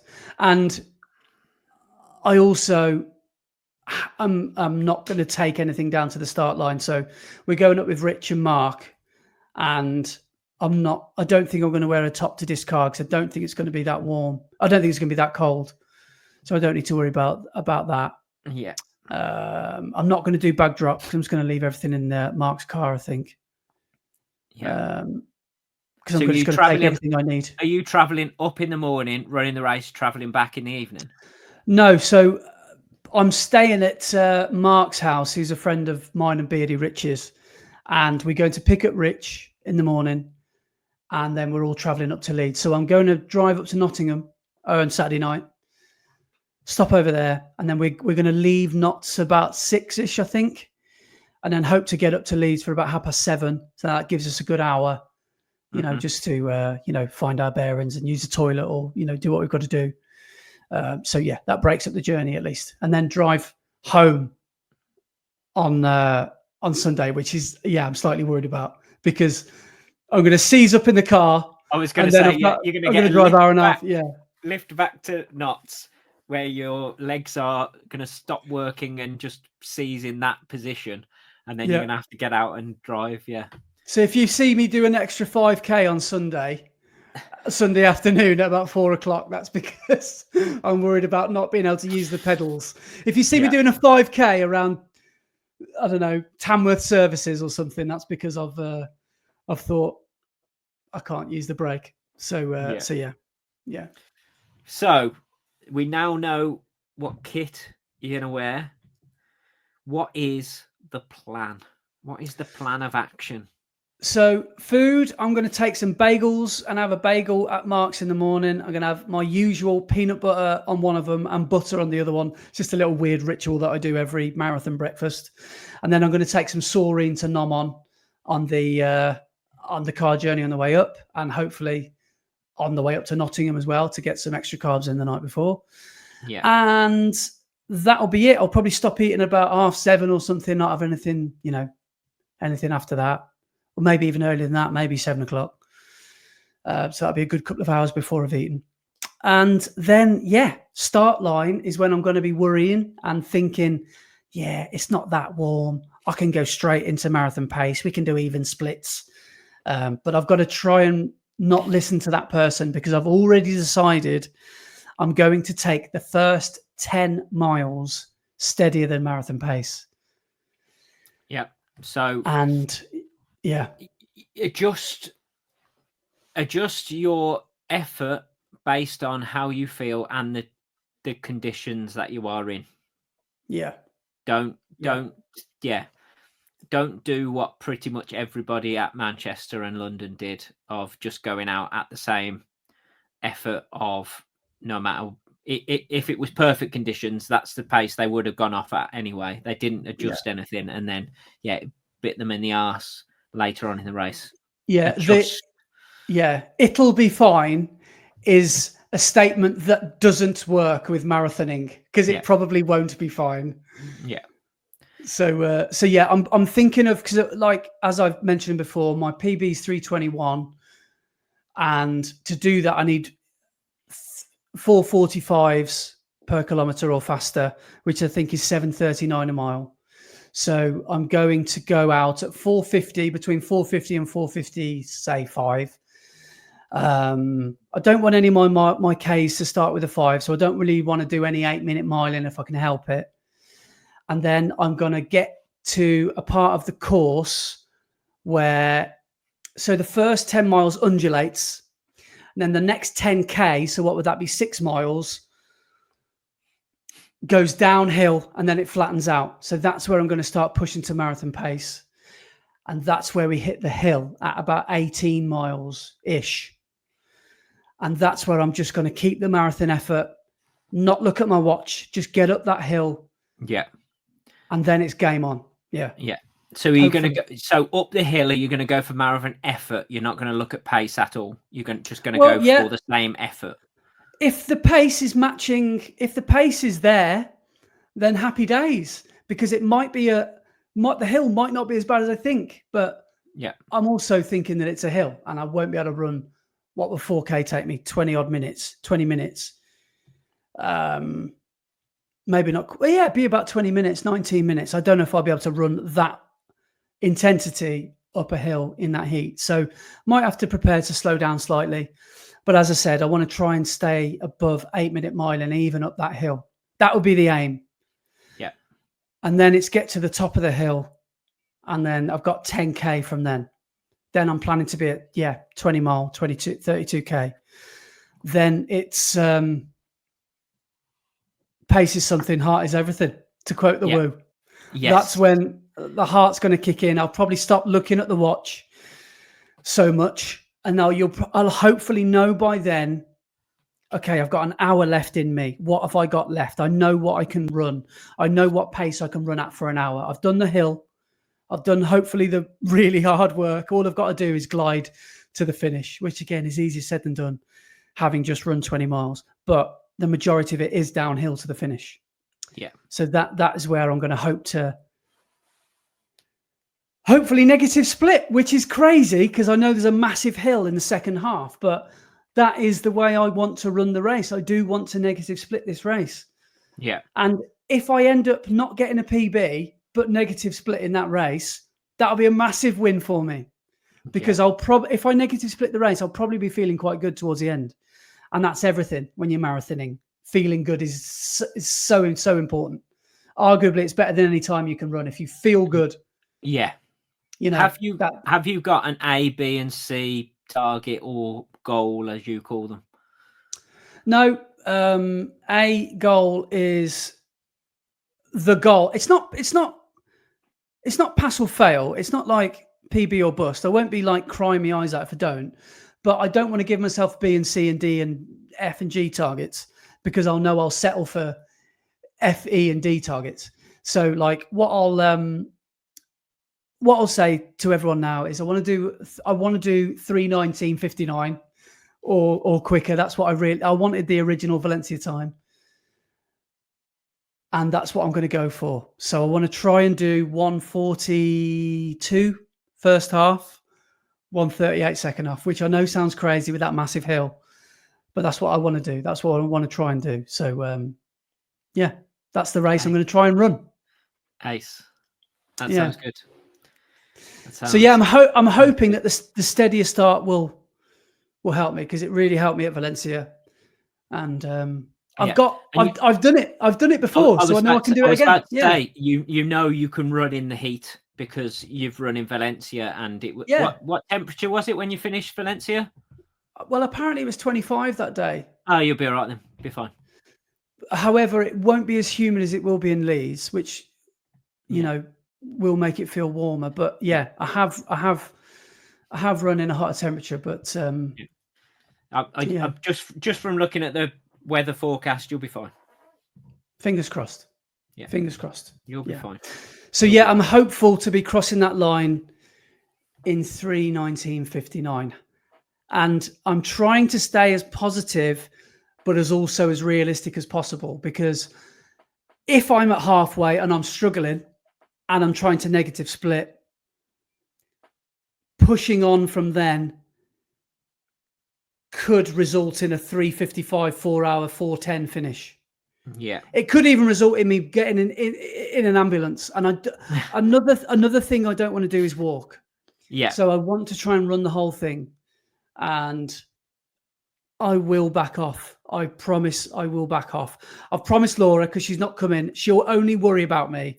So I've made her a little pinky promise. I've written her details on the back of my on the back of my bib, and I've said, you can. I'll promise you that I will back off. If my heart is 188 at mile 5, bad.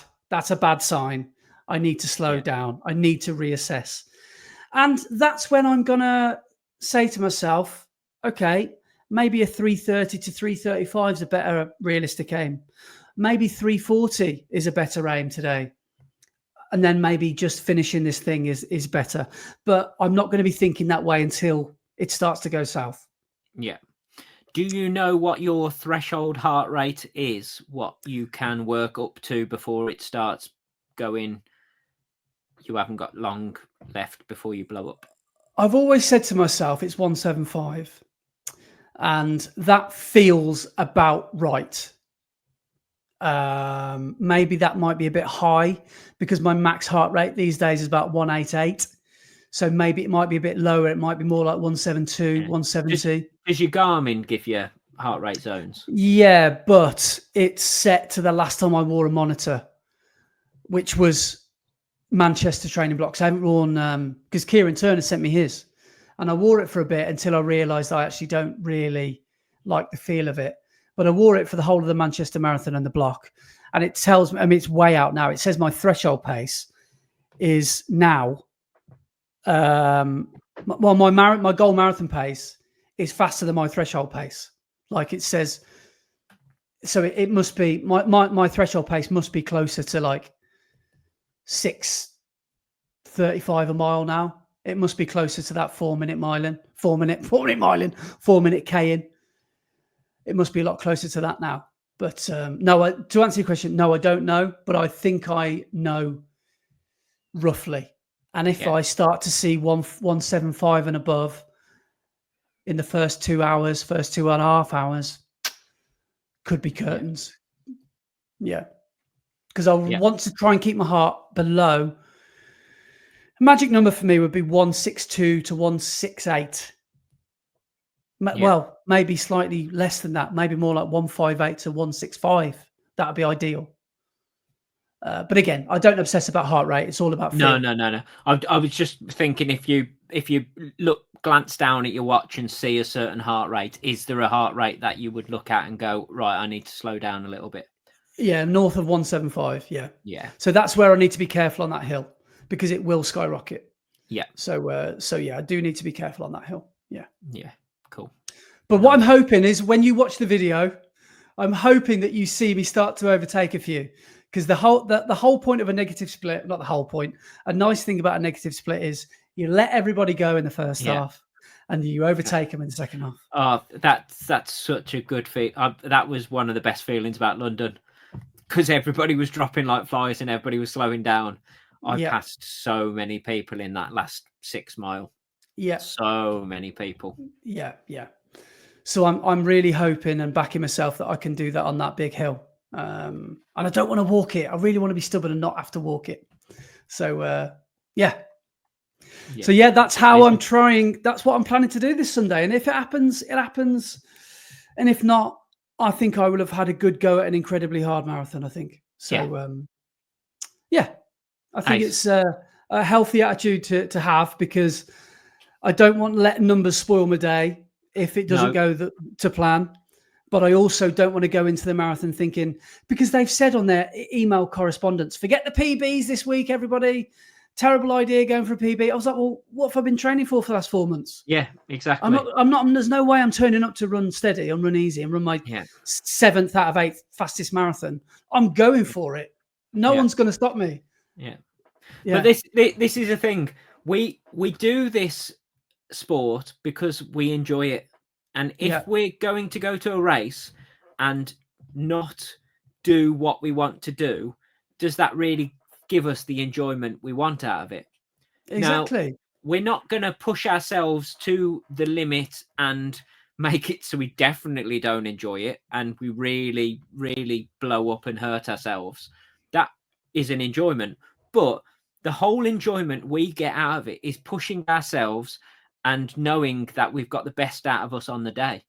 And if you're going to go with the idea of, oh, well, it's hot, so I won't try today, are you really getting out of it what you signed up for? And probably not. So I think that's it. I think you've hit the nail on the head. Everyone has got different styles and different outcomes, what they want, reasons why they're running the marathon. Let's take Aubrey, for example. Perfect example.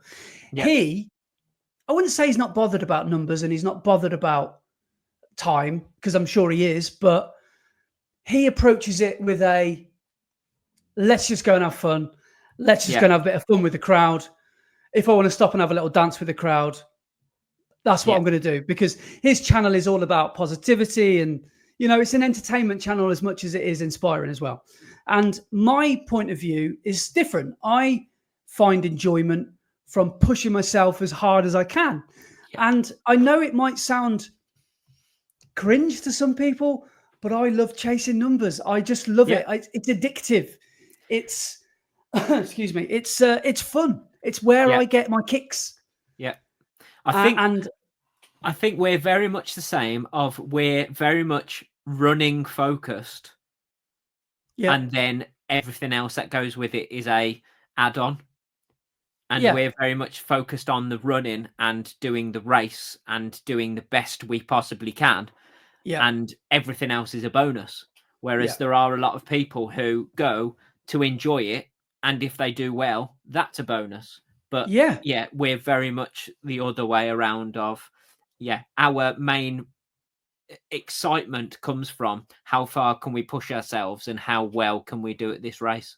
Yeah, like I don't want to sound like a knobhead saying this, but my primary focus is not to finish. I've got to a point now where my primary focus in a marathon is not just to get the medal. Yeah. It's now to do it as well as I can, because it's become an obsession. It's become an addiction. Yeah. And I can hear myself saying this, and I know how it must sound to certain people, but that's the way my brain works. That's the way I'm wired up, you know? Yeah. This is what I live for. Yeah. This is what I run for. Yeah. I absolutely love, like, in a shorter race, in like a 5K and a 10K, whilst you're doing it, it feels horrendous, but I love flogging myself. So when you cross that finish line, you know you have put every last little bit of yourself out on that course, and you can be 100% happy. And the feeling, knowing that you've put everything into it, is so cool. I love that feeling. And I think that's the running for me is the important part. And knowing that I've done the best I possibly can, that's what fills me with enjoyment and excitement. That's the thing that we've all got in common, however you approach the marathon. And again, I've just analysed what I've just said, and I thought, well, God, to some people, like I was chatting to Dave Robottom this week, to Run Like a T-Rex, who, did Manchester. Yeah. And, he said a quote that someone, was it Joe Wicks, as in, Lean in 15, Joe Wicks had said. Yeah. And I think he said something along the lines of, or he promotes the ethos of, run like nobody is timing, which is a play on words, like dance like nobody is watching, so it's like, which is 1 million trillion billion % valid. because that is how to get maximum enjoyment out of this marathon, is to just do it your way. Yeah. And that's it. That's what I'm doing, but in a slightly different lane. You know, I'm getting out of it what I really want to get out of it, which is being obsessed by numbers, trying to be disciplined, you know, thinking about it almost how an athlete would think about it. Yeah. And that's how I get the joy. And I'm not slagging anybody off here. I'm not saying anyone that just completes their first marathon hasn't done it right because they're not, you know, they're not trying hard enough. I'm not saying that at all. No. It's just that where I am in my stage of running, I've now got to a point where numbers matter more than they did yesterday. Yeah. And tomorrow they'll matter even more. And that's but I love that. Everybody's got to run for their reason and their enjoyment. What do you get enjoyment out of? Run for that reason. Don't run because someone else thinks that you've got to do it a certain way. Run because you want to do it that way, and you want to get a certain thing out of it. That's the whole reason you should be running. You shouldn't be running to fulfill somebody else's thoughts and somebody else's feelings. You should be running to fulfill your own. Yeah. If you've run a marathon recently, if you've run a half or a 5K or whatever your challenge was, if you've done it, you're so entitled to just be so proud of yourself. Let's just take the marathon, for example. If you finish Manchester or London Marathon or whatever marathon you've done, Boston, London, or, you know, one of the big ones this year, and your primary focus was to finish it, then congratulations, because there are not a lot of people on this planet in comparison that will ever feel that feeling. Yeah, you are now part of the family. You are a marathoner. And you should be so, so, so proud of yourself, because that's how, and again, I don't want to sound elitist, but that's how we first felt when we did our first one. Yep. And for us, this is what it's become, and it is becoming. And maybe one day we will hit our peak, realize we've hit our peak, and then maybe it will go further to when the numbers aren't where we want them to be.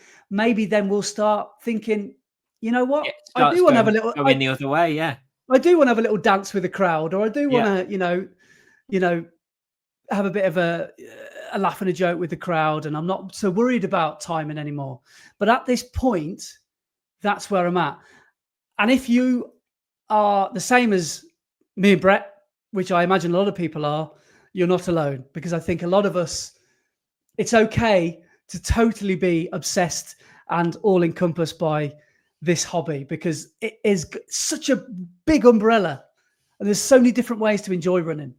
And this is just one of them, isn't it? You know, just by clock watching, I guess. To some people, it sounds crazy. To us, it's just heaven. So, yeah. Cheers for that. Cheers for that chat. It's made me excited to get out for a run now. Oh, sorry, mate. Oh, shit. Yeah, enjoy your run in 8 weeks. Yeah, the marathon blues had disappeared for a minute there. Sorry, mate. No, it's all good. I love it. I just love this sport. It's ace. And the fact that everybody within this sport can have their own reason and their own targets or goals, and everyone's can be different, but you can still get the same enjoyment out of this sport is awesome. I love it. It just makes you feel so good, doesn't it? Because you must be thinking, right, I've got a few weeks now where I can't run. You've now got the excitement of getting back into it. Yes, I know it's massively frustrating. Not only have you got that, you've got the memories of everything you've done as recently as last week as well. Yeah. So when you can't run, you just wish that you can, I imagine. Yeah. And there's nowhere else you want to be than out running. So that's why, it's so important to enjoy every moment. And I'm sure we don't have to tell you to enjoy every moment, because that's just part of it, isn't it? It's just, and And that's why I'll be down at Parkrun tomorrow morning marshalling, because I want to go and still be in that excitement and that enjoyment of running, even though I can't run myself. I want to go and be involved in it. Yeah, nice, good. And there's so many different ways to get involved, isn't there? If you can't run, like you just said. So, yeah, good chat. Good chat. Yeah, it's good. Ace. So, best of luck for Sunday, mate. You're going to get out there and smash it. Yeah, I can't wait. Apparently, the atmosphere up there is amazing. Yeah. Apparently, it's apparently Leeds really comes out for the marathon as well. Yeah. And it will be a super emotional one because it's the first year since Rob Burrows died. Yes. Yeah. And I think it will be and I read as well, I think his wife is running the marathon for him as well. Amazing. Of Kevin Sinfield and a lot of the Leeds Rhinos boys will be there as well. Yeah. So yeah, I just think it's going to be a mega event. And I'm actually, I did actually sign up to Leeds. And when I did it, I thought, why on earth have I done that? Because I looked at the course profile and I thought, this is not only going to be really hard. I don't know anything about this marathon. Literally, why have I done it? But the more that I've researched into it, and now the closer I'm at to it, I am so excited for it. And what I like about it as well is there's not a lot of content out there about it. So I'm as excited as everybody else, it's going into the unknown for me. So yeah. Awesome. How's Beardy Rich feeling about it? Do you know? I think he's nervous because he doesn't want to make it 2-0 to me. Because I beat him in Newport. Yeah. But I'm not exactly backing myself because recently he's run a 126 half and a 17:49 5K.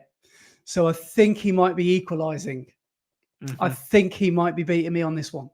Yeah. But it's only his second marathon, isn't it? Yeah. But he's I think he's massively up for it, and he's in a lot better health than he was for Newport. So yeah, I'm sure he'll have a really good run as well. Good.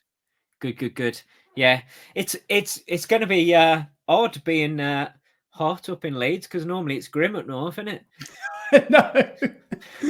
Yeah. So I think it's going to be tropical, but don't tell me. I don't want to know. Nobody tell me what the weather's going to be like. Right. Anyway, shall we move on to comments and a few emails?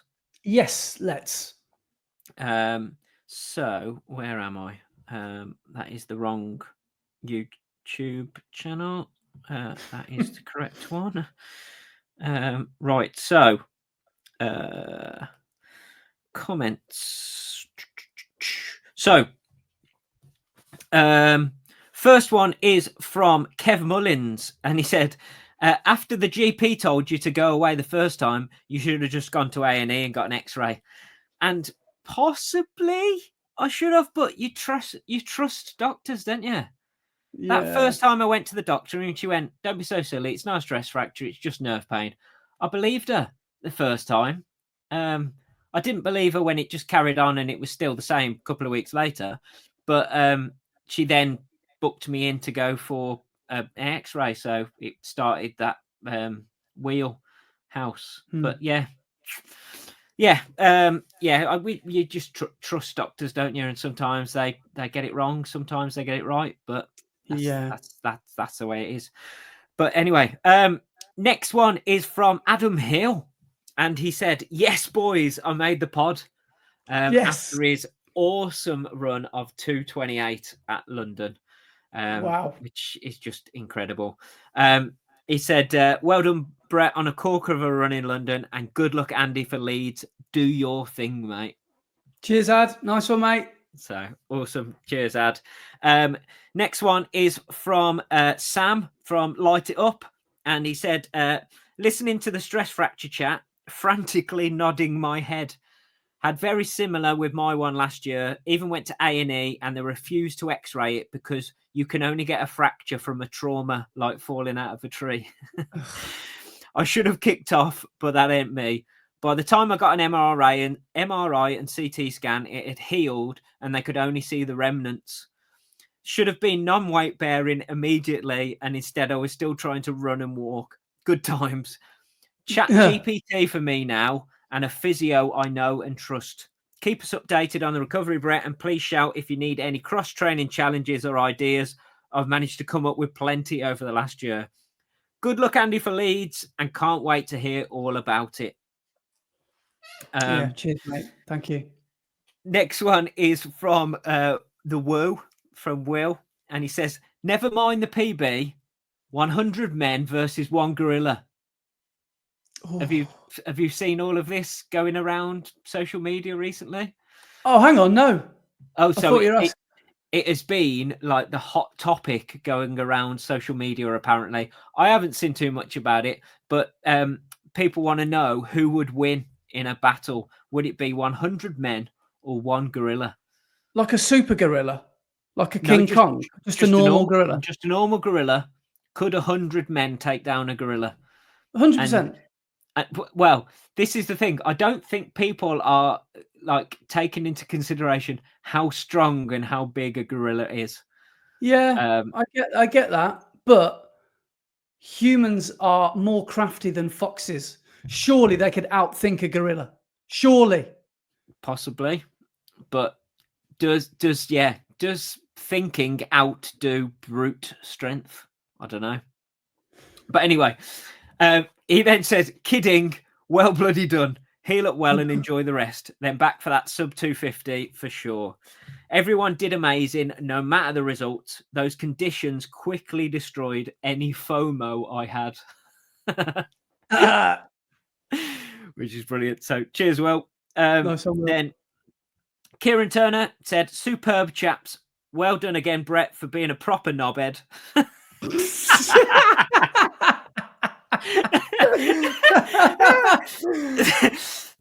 To get that PB. Speedy recovery and don't try this at home, kids.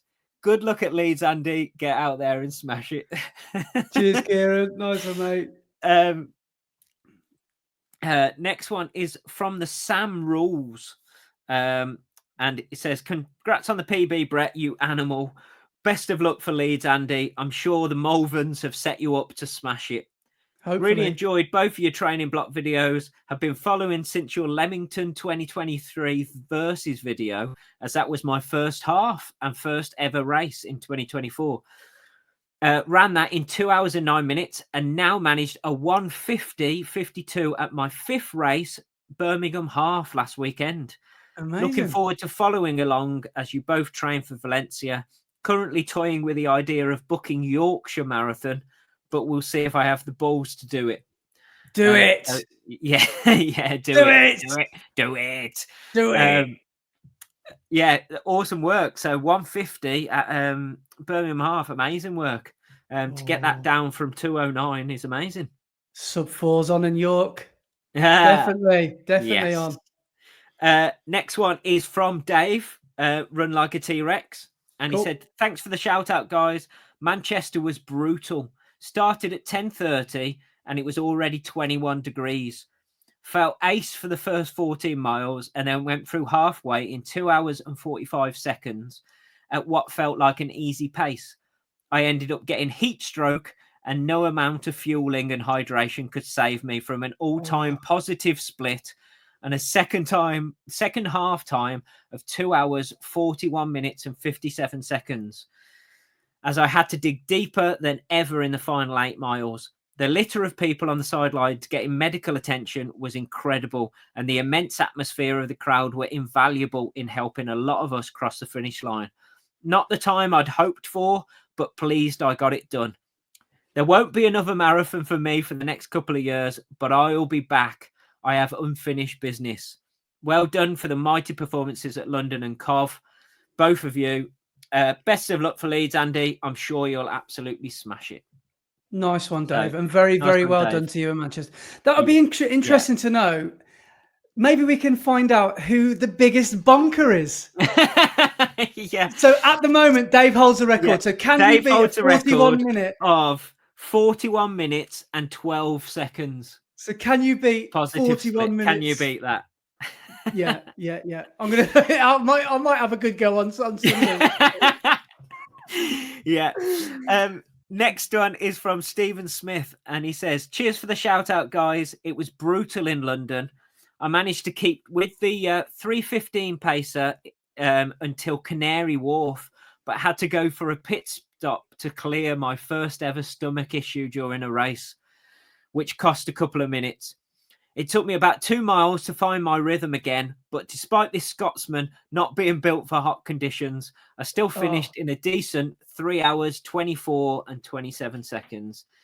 The number of people succumbing to the heat and being treated by paramedics was scary. And above all, I'm just thankful to have made it round in one piece. The PB attempt can wait for the next marathon in Edinburgh in 2 weeks' time." Oh, man, that is a fast turnaround. So best of luck. Yeah. Huge well done to Brett. With that PB on a broken leg, must have felt that bit more special, even if it went against the medical advice. All the best to Andy for Leeds. You've had a solid training block. Have a great race and save your best for that final 10K. Awesome. Nice Cheers, one. Stephen. Cheers. Well mate. done in Thank London, you. mate. Yeah, that's very ace. well done. And sorry And about my Scottish accent earlier. Get my swamp. And the last one is from the Hember runner, which I guess is Matt Hember. Do you remember? You remember the 21st night of Matt Hember? So, does it count if I recognise Brett? I was out on the course and spotted you at mile 7, just at the point in your video where you spot your lookalike. I did shout some encouragement, but I was on the opposite side of the road. Do you know what? I look back over that video today where I meet the guy who has got tattoos and exactly the same red Adidas vest. And as I'm talking to him, I hear someone go, "Go on, Brett!" And that must be Matt Hember. So awesome. Cheers for that, Matt. And then says, "Congratulations on the PB in those awful conditions. I complained that London was too hot last year and it only reached about 15 degrees. I am typing from Copenhagen ahead of the marathon this weekend for myself. Good luck to Andy for Leeds. Thanks for the Strava shout out once again. Very happy to keep the song rolling." So therefore, every time we see your name, Matt, that is going to come out of us. But best of luck for Copenhagen Marathon, because it is Copenhagen this weekend as well. So hope you have an amazing race, Matt, and get out there and smash it. Let us know if it's worth running, because that's always one I've considered. Yes, it does look a good one, doesn't it? Yeah. But that is all of our comments. So shall we cool. have a look at a few emails? Yeah, well, we'll start with Conrad, who wrote in. So there's a few people we've got to read who we didn't read out last week. So hi, Andy and Brett. I've recently started listening to the pod and I'm really enjoying it. Andy, I've followed your channel for quite a while, and Brett, I love watching your blisteringly fast races. I'm mailing a few days after the Manchester-London madness. I ran London last year and it was amazing. I've been reflecting on the fact that 2 years ago, Manchester was my first ever marathon, and how far I've come since then. I'm 48 and I've only started running 3 years ago, but got the bug quickly. I've now run 7 marathons, only raced 2 of them though. Racing at marathons is so flipping hard. And 8 ultras, including the Manchester to Liverpool 50 miler on Good Friday. Oh, wow. The furthest I'd ever run continuously was a marathon, but to my amazement, I ran the whole thing. It's fair to say running has changed my life. Andy, your video with Sam on the race to the Stones inspired me to sign up for this July. I hope I have as much fun with my mate as you did with yours. I'm also running Leeds Marathon with my friend Chris, whose mom has recently been diagnosed with a brain tumour. So just want to give him a mention and say how much I'm looking forward to running the course with him.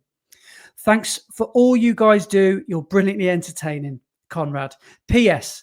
In shoes news, after 2 years of trying, I finally found the right shoes for me last year. Asics Superblasts. Ooh. I've now got 5 pairs and I use them for 5K and ultras and everything in between. Conrad. Awesome. Cheers, mate. Awesome. Cheers, man. See you Sunday. Well, it'd be amazing to see you on the start line with you and Chris. So I'm sure it'll be an emotional one for Chris, and I'm sure he'll be thrilled that you'll be running with his mate. So yeah, definitely. Awesome. Nice one. This next one is from Anton Lebois. So very international sounding name. Hi, Brett and Andy. Just wanted to start by saying a huge thanks for the podcast. It's kept me going on so many long runs during my Manchester Marathon training block. As mentioned in the subject is called First Ever Marathon. As mentioned in the subject, this is my first ever marathon. I got into running around 2 years ago after landing a free place in a local 10K through work. Long story short, a year ago, I decided for some strange reason that 10Ks and halves weren't enough, and I really wanted to push myself and complete a marathon. Training was tough. Before the block, I'd never run further than a half. I used Runner, which helped me hit a sub 149 half PB, now aiming for sub 145. And discovering your podcast, thanks to the Woo, was a game changer. It honestly felt like I was just out on a long run, chatting with two mates. So thanks for keeping me company. The race itself started brilliantly. Crowd was amazing. I'd run the Manchester Half in October 24 and was blown away then, but this was another level. The encouragement all the way around the course was something I'd never felt before. I had 3 goals: finish it, run the whole thing without stopping, go sub 4. I was on track up to the 34k mark, hitting 30k at 240, but then disaster struck. My ankle had been hurting for a few K, and just after 34k, it completely gave in. I've never felt pain like it. I tried to push on, but 500 meters later, I had to start walking, and the final 7.5k became a tough run walk battle. And I watched my sub 4 goal run past me about a mile from the finish. I crossed the line at 4:14:59. Brackets, at least I got a sub 15. Even though I finished, I'm still a bit disappointed. I know it was my first attempt and I've got the capability to go sub 4. Hopefully after a few days and some reflection, I'll stop being so hard on myself and use the disappointment as motivation to get it right next time. I'm not sure if I need to focus more on strength and conditioning or if my shoes played a part. I wore the Adios Pro 4s. They felt great during training, but maybe didn't give me the support that I needed over that distance. I'm still pretty new to the shoe world. I ran most of the earlier races in Peg 40s and then tried Clifton 9s, but they gave me bad blisters. Right now, I've got the Pro 4s for races and the SL2s for training. Brett, your Adidas influence is real. If you've got any recommendations or advice on what I could change for next time, I'd really appreciate it. I'm thinking about signing up for Edinburgh next year and I've entered the London ballot. I've also been toying with the idea of recording my journey to sub 4 and documenting the challenges along the way, but I'm not sure where to start. Any advice would be amazing. Congrats on the London PB, Brett, and best of luck in Leeds. Andy, apologies, it's been a long one. Just trying to help the pod get its new PB. Cheers. Anton. Right, nice one, Anton. Yeah, cheers, Anton. Yeah, great work to push on through pain and get it finished. Amazing. That's part of it, isn't it? Yeah, getting to that finish line is part of the challenge, whatever way you do it. So to keep pushing on through that issue and still getting there and getting that sub 4:15 was awesome. We can't tell you to not be disappointed either, because if you are, you are, and it's natural if you don't hit your target. But of course it is. But use that for fuel for next time. And we go again. Every time we get knocked down, we get back up, we go again. And and that's what makes us. That's what makes us, knowing that yes, it's hard. Yes, we haven't quite got it right in the past, but knowing that we possibly could. That's what pushes us forward, and that's what makes us who we are. Exactly. You're stronger mentally now. You've got a marathon under your belt, so that is all you need, really, because how for this 4:15 went 4:14:59. You know what you need to do to go a little bit better. Obviously, you had a bit of bad luck as well, so hopefully you wouldn't have the bad luck in the next one. And with more training, you're very likely to get that sub 4. Next time out. So Well, what I was going to say about the shoes, if you like the Pro 4s and they were working for you in training, but they weren't quite right for the marathon, then possibly try out the Pro 3s, because the Lightstrike Pro formula is a bit more resilient. It's not as soft and it's a bit more supportive, and they feel smoother through your stride. They're not as aggressive. So they may suit you better than the Pro 4s. So give them a go and see how you feel, I would say. Yeah. And in terms of like, if you want to do any content creation, then why don't you start with something like Instagram or TikTok? Just start doing something where you don't feel like you've got an audience. Because the good thing about it is you've probably already got an audience. You're probably already getting likes and you've probably already got some followers. So you've already got some people to send your stuff to, or to put it in front of. But I mean, before you spend hundreds and hundreds of pounds, if not thousands, on like GoPros and all this sort of stuff, just use your phone. Try and get used to making some reels and stuff on CapCut or Instagram Reels or TikTok, and see if that suits you. And if you really like it, if you really like the storytelling aspect of it, then you're probably gonna you want to move over to YouTube. So that's really good advice, actually, because it's not a cheap game to get into, is it? No. When you start wanting to take it more serious, it can be a very expensive game. Yeah. Right, now this next email is from Lorne. I'm going to call him The Wall Downey, who's doing the Hadrian's Wall Ultra coming up soon. It says, "Evening, gents. Congrats on London, Brett. What a phenomenal performance. Hope the injury heals well after all the effort.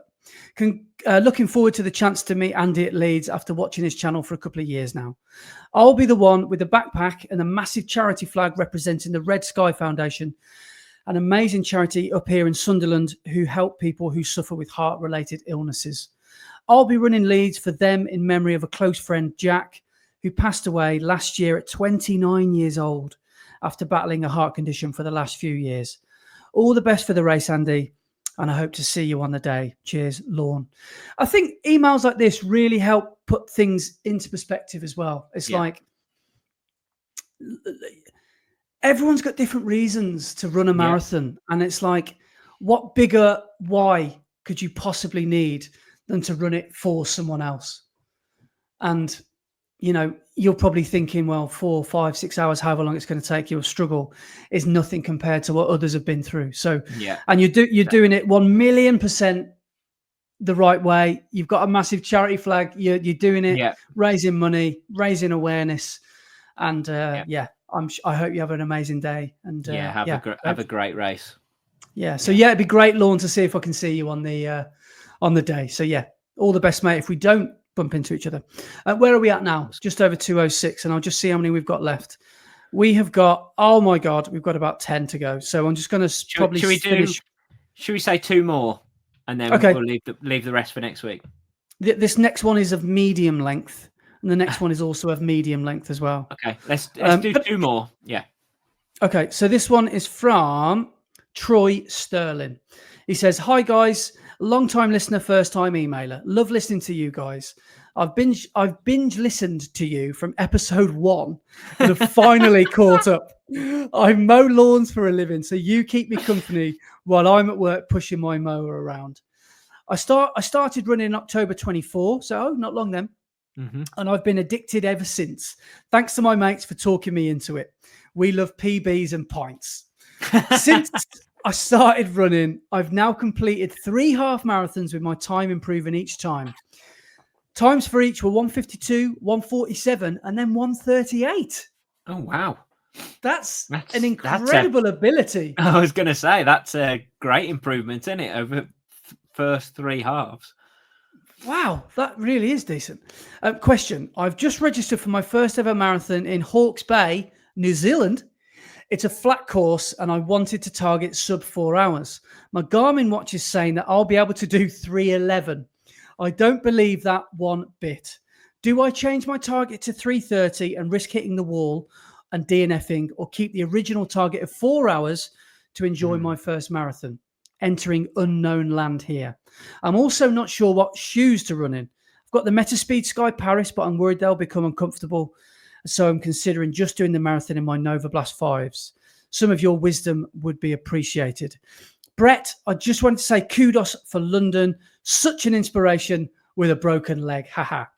I find it hard to comprehend how fast you can run for so long. It does my head in. Me too.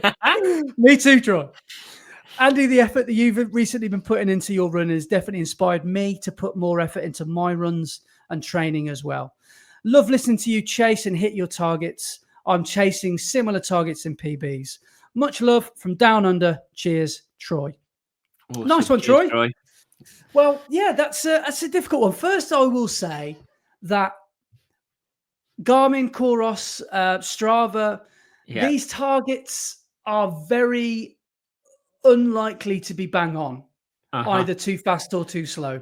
Quite often, they're overreaching of what you actually can do. If they're considering what you could do if you were a robot, basically. Yes. Or you on in the, 6 degrees. On the perfect day with no wind, the perfect temperature, absolutely no issues at all, perfect fueling, absolutely, that's what it's guessing on, but that's never going to be like that on a perfectly flat course. And how many perfectly flat courses are there in the world for a marathon? There aren't. For example, look at is his name Jacob Kiplimo? Yes. So he ran something like 56 something, didn't he, for the half marathon world record? Yeah. Everyone was tipping him to win London and get a new marathon world record. And he run? So you'd think on that evidence, you'd think on that evidence he could maybe do a sub 2. Yeah. And he did 2:03. So in elite terms, second. In elite terms, he was miles away. So don't make the mistake of just timesing your half marathon by 2 and adding a little bit and thinking that's what you'll do. Because unless you've trained long runs for a long time, a marathon is going to feel like a very, very long way. So if it is your first marathon, just bear some things in mind. You might hit the wall, you might bonk, you might. As you said, it's unknown territory. You said that yourself. You're going into the unknown, and possibly from running a 1:38, I think running sub 4 is it's on easy. Well, not easy, but very much a sub 4 should be more than doable. So possibly, yes. Increase your goal time to 3:30, but then at the same time, I think you've got to think of: do you want to go out there and enjoy your first marathon and just set the goal of finishing in a decent time, your original goal, and be happy getting to the finish line? Or do you want to go out there, really push yourself, and have the possibility of not having a very nice race? So it's what are you willing to put out there? What are you hoping to get out of it? Do you want to have a really nice time and really look back fondly on your first marathon, or do you want to go out there and possibly have a time that you look back on and think, I wish I'd have done things differently? Yeah, it's almost a cheat code, isn't it? Like seeing other people run marathons, because you can kind of take little bits of advice on what you want to do, but don't cheat yourself out of a really good experience either. So, let's say you end up going for a 3:30. From what you've run at halftime, definitely that is achievable, I'd say. Especially if, I don't know when you actually booked the marathon for. Did you actually say? I can't remember if you said you've booked it's in New Zealand, Hawke's Bay, so I don't know when it is. But don't be greedy, I think is a big one. But also back yourself to run strong and run through some hard times. Because with training you can do it. You can definitely do it. We're testament to that. Training works. Like long runs, the short stuff, the hard intervals, they all have their place in your training. So it all works. But don't be greedy, but also back yourself. So maybe out of what you've just said, maybe a 3:30 would be a good shout. 1:38 you'd be going through at the moment. 3:11. That would be a stretch. That's not fun. You comfortably need to be running, I'd say, 18-minute 5Ks, 40-minute 10Ks to run a 3:11 comfortably. Do you think 3:10? Somewhere around there, something like that. So, and that's just providing that you can run the full 26 miles. So it's your first one. Just set your goals realistic, but challenge yourself as well. But be also, realistic. If you want to go out like a train, if you want to go out like plumbing a virgin train, and you want to do where you get a half marathon PB and walk the second half, that's the experience that you had, and you can always look back and think, what was I thinking? Like sometimes it takes a really bad race for you to really learn some lessons. So I don't know. The advice is don't take too much advice. Do it your own way. And if you're stubborn like me and Brett, you'll probably do it your own way anyway. Yeah, exactly.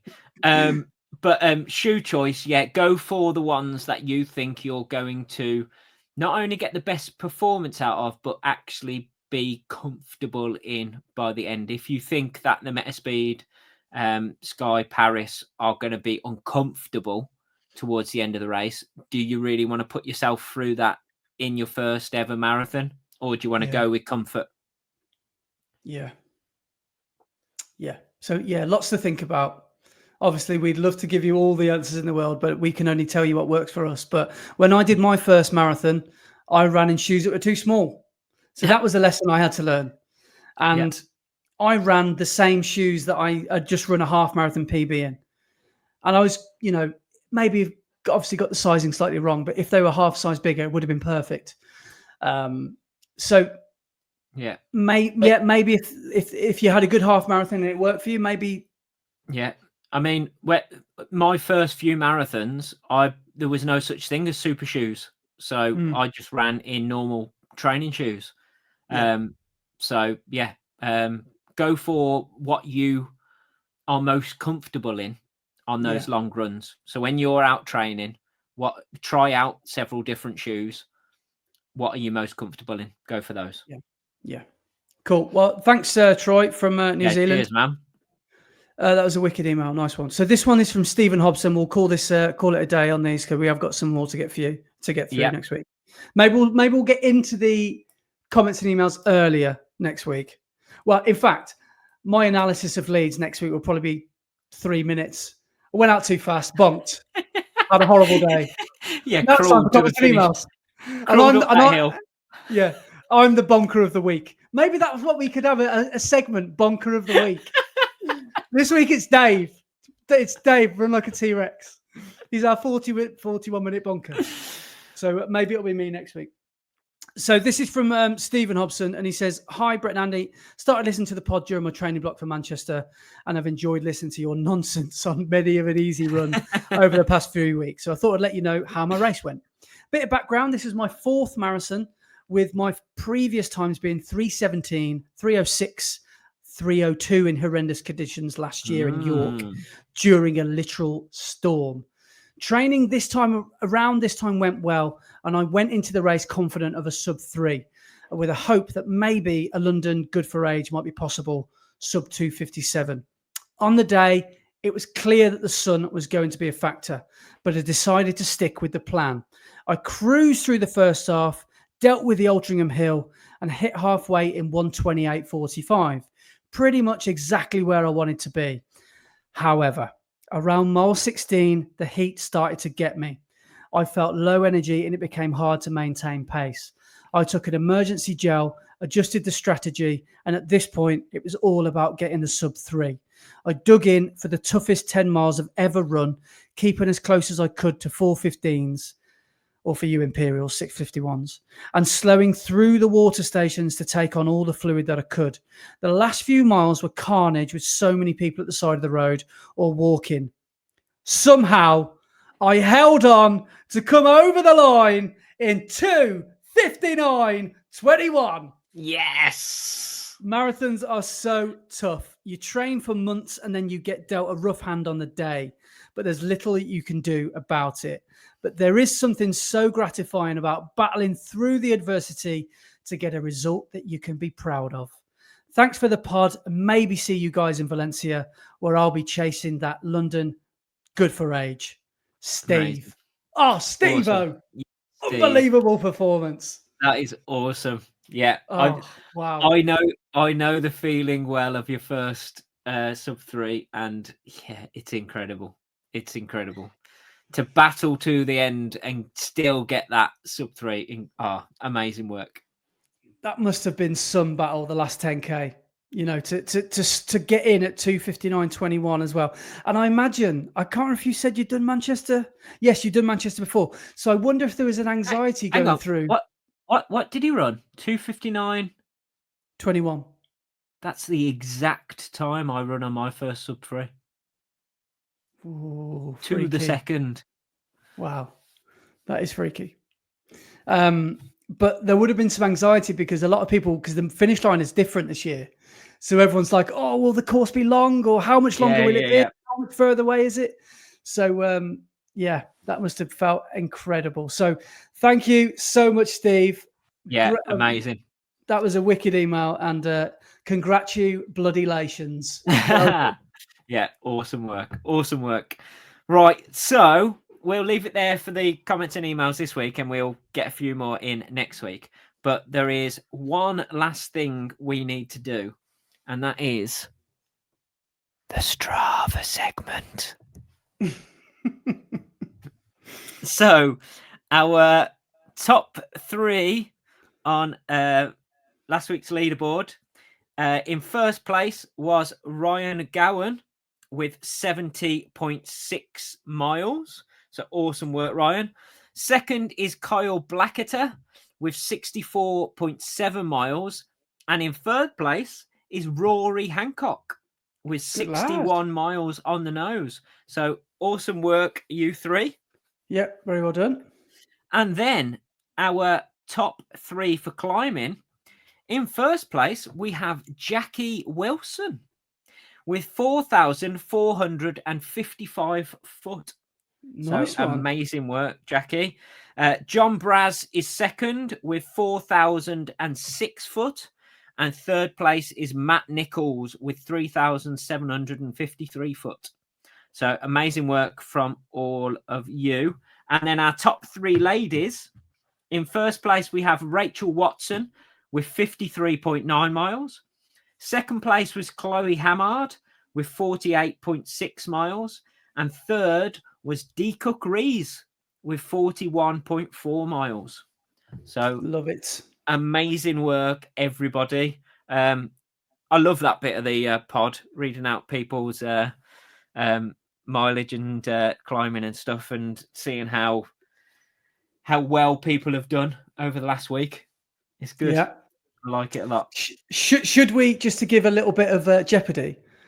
No, I was going to say we could read out this week's current top 3. Oh. No, we won't. No. Yeah. We'll leave it. Prize. Yeah, we'll leave it till next week. Yeah. But I think this might have been a PB for us, 2:21. No, last week was longer. 2:22. Oh, God, they're getting longer and longer. That's one thing I was going to ask, right, on the podcast to anyone that might still be listening. Now everyone's got their long runs out the way, and now it's summer, and everyone's just going to be doing 5Ks and a summer speed. Do you want these podcasts to be shorter? Or will you still... Are we wasting our time? Is anyone actually listening to this? Do you want them to be slightly shorter over the summer? So let us know if you do want them to be shorter. And on that, yes, we shall leave it there for this week. So thank you so much for watching or listening. Go and tell your friends to subscribe to our YouTube channel. Even if you don't go on YouTube and watch and you just listen, get on there and subscribe anyway for us. And we shall see you next week, where we'll hear all about Andy's sunny climb up loads of hills. Bonkfest.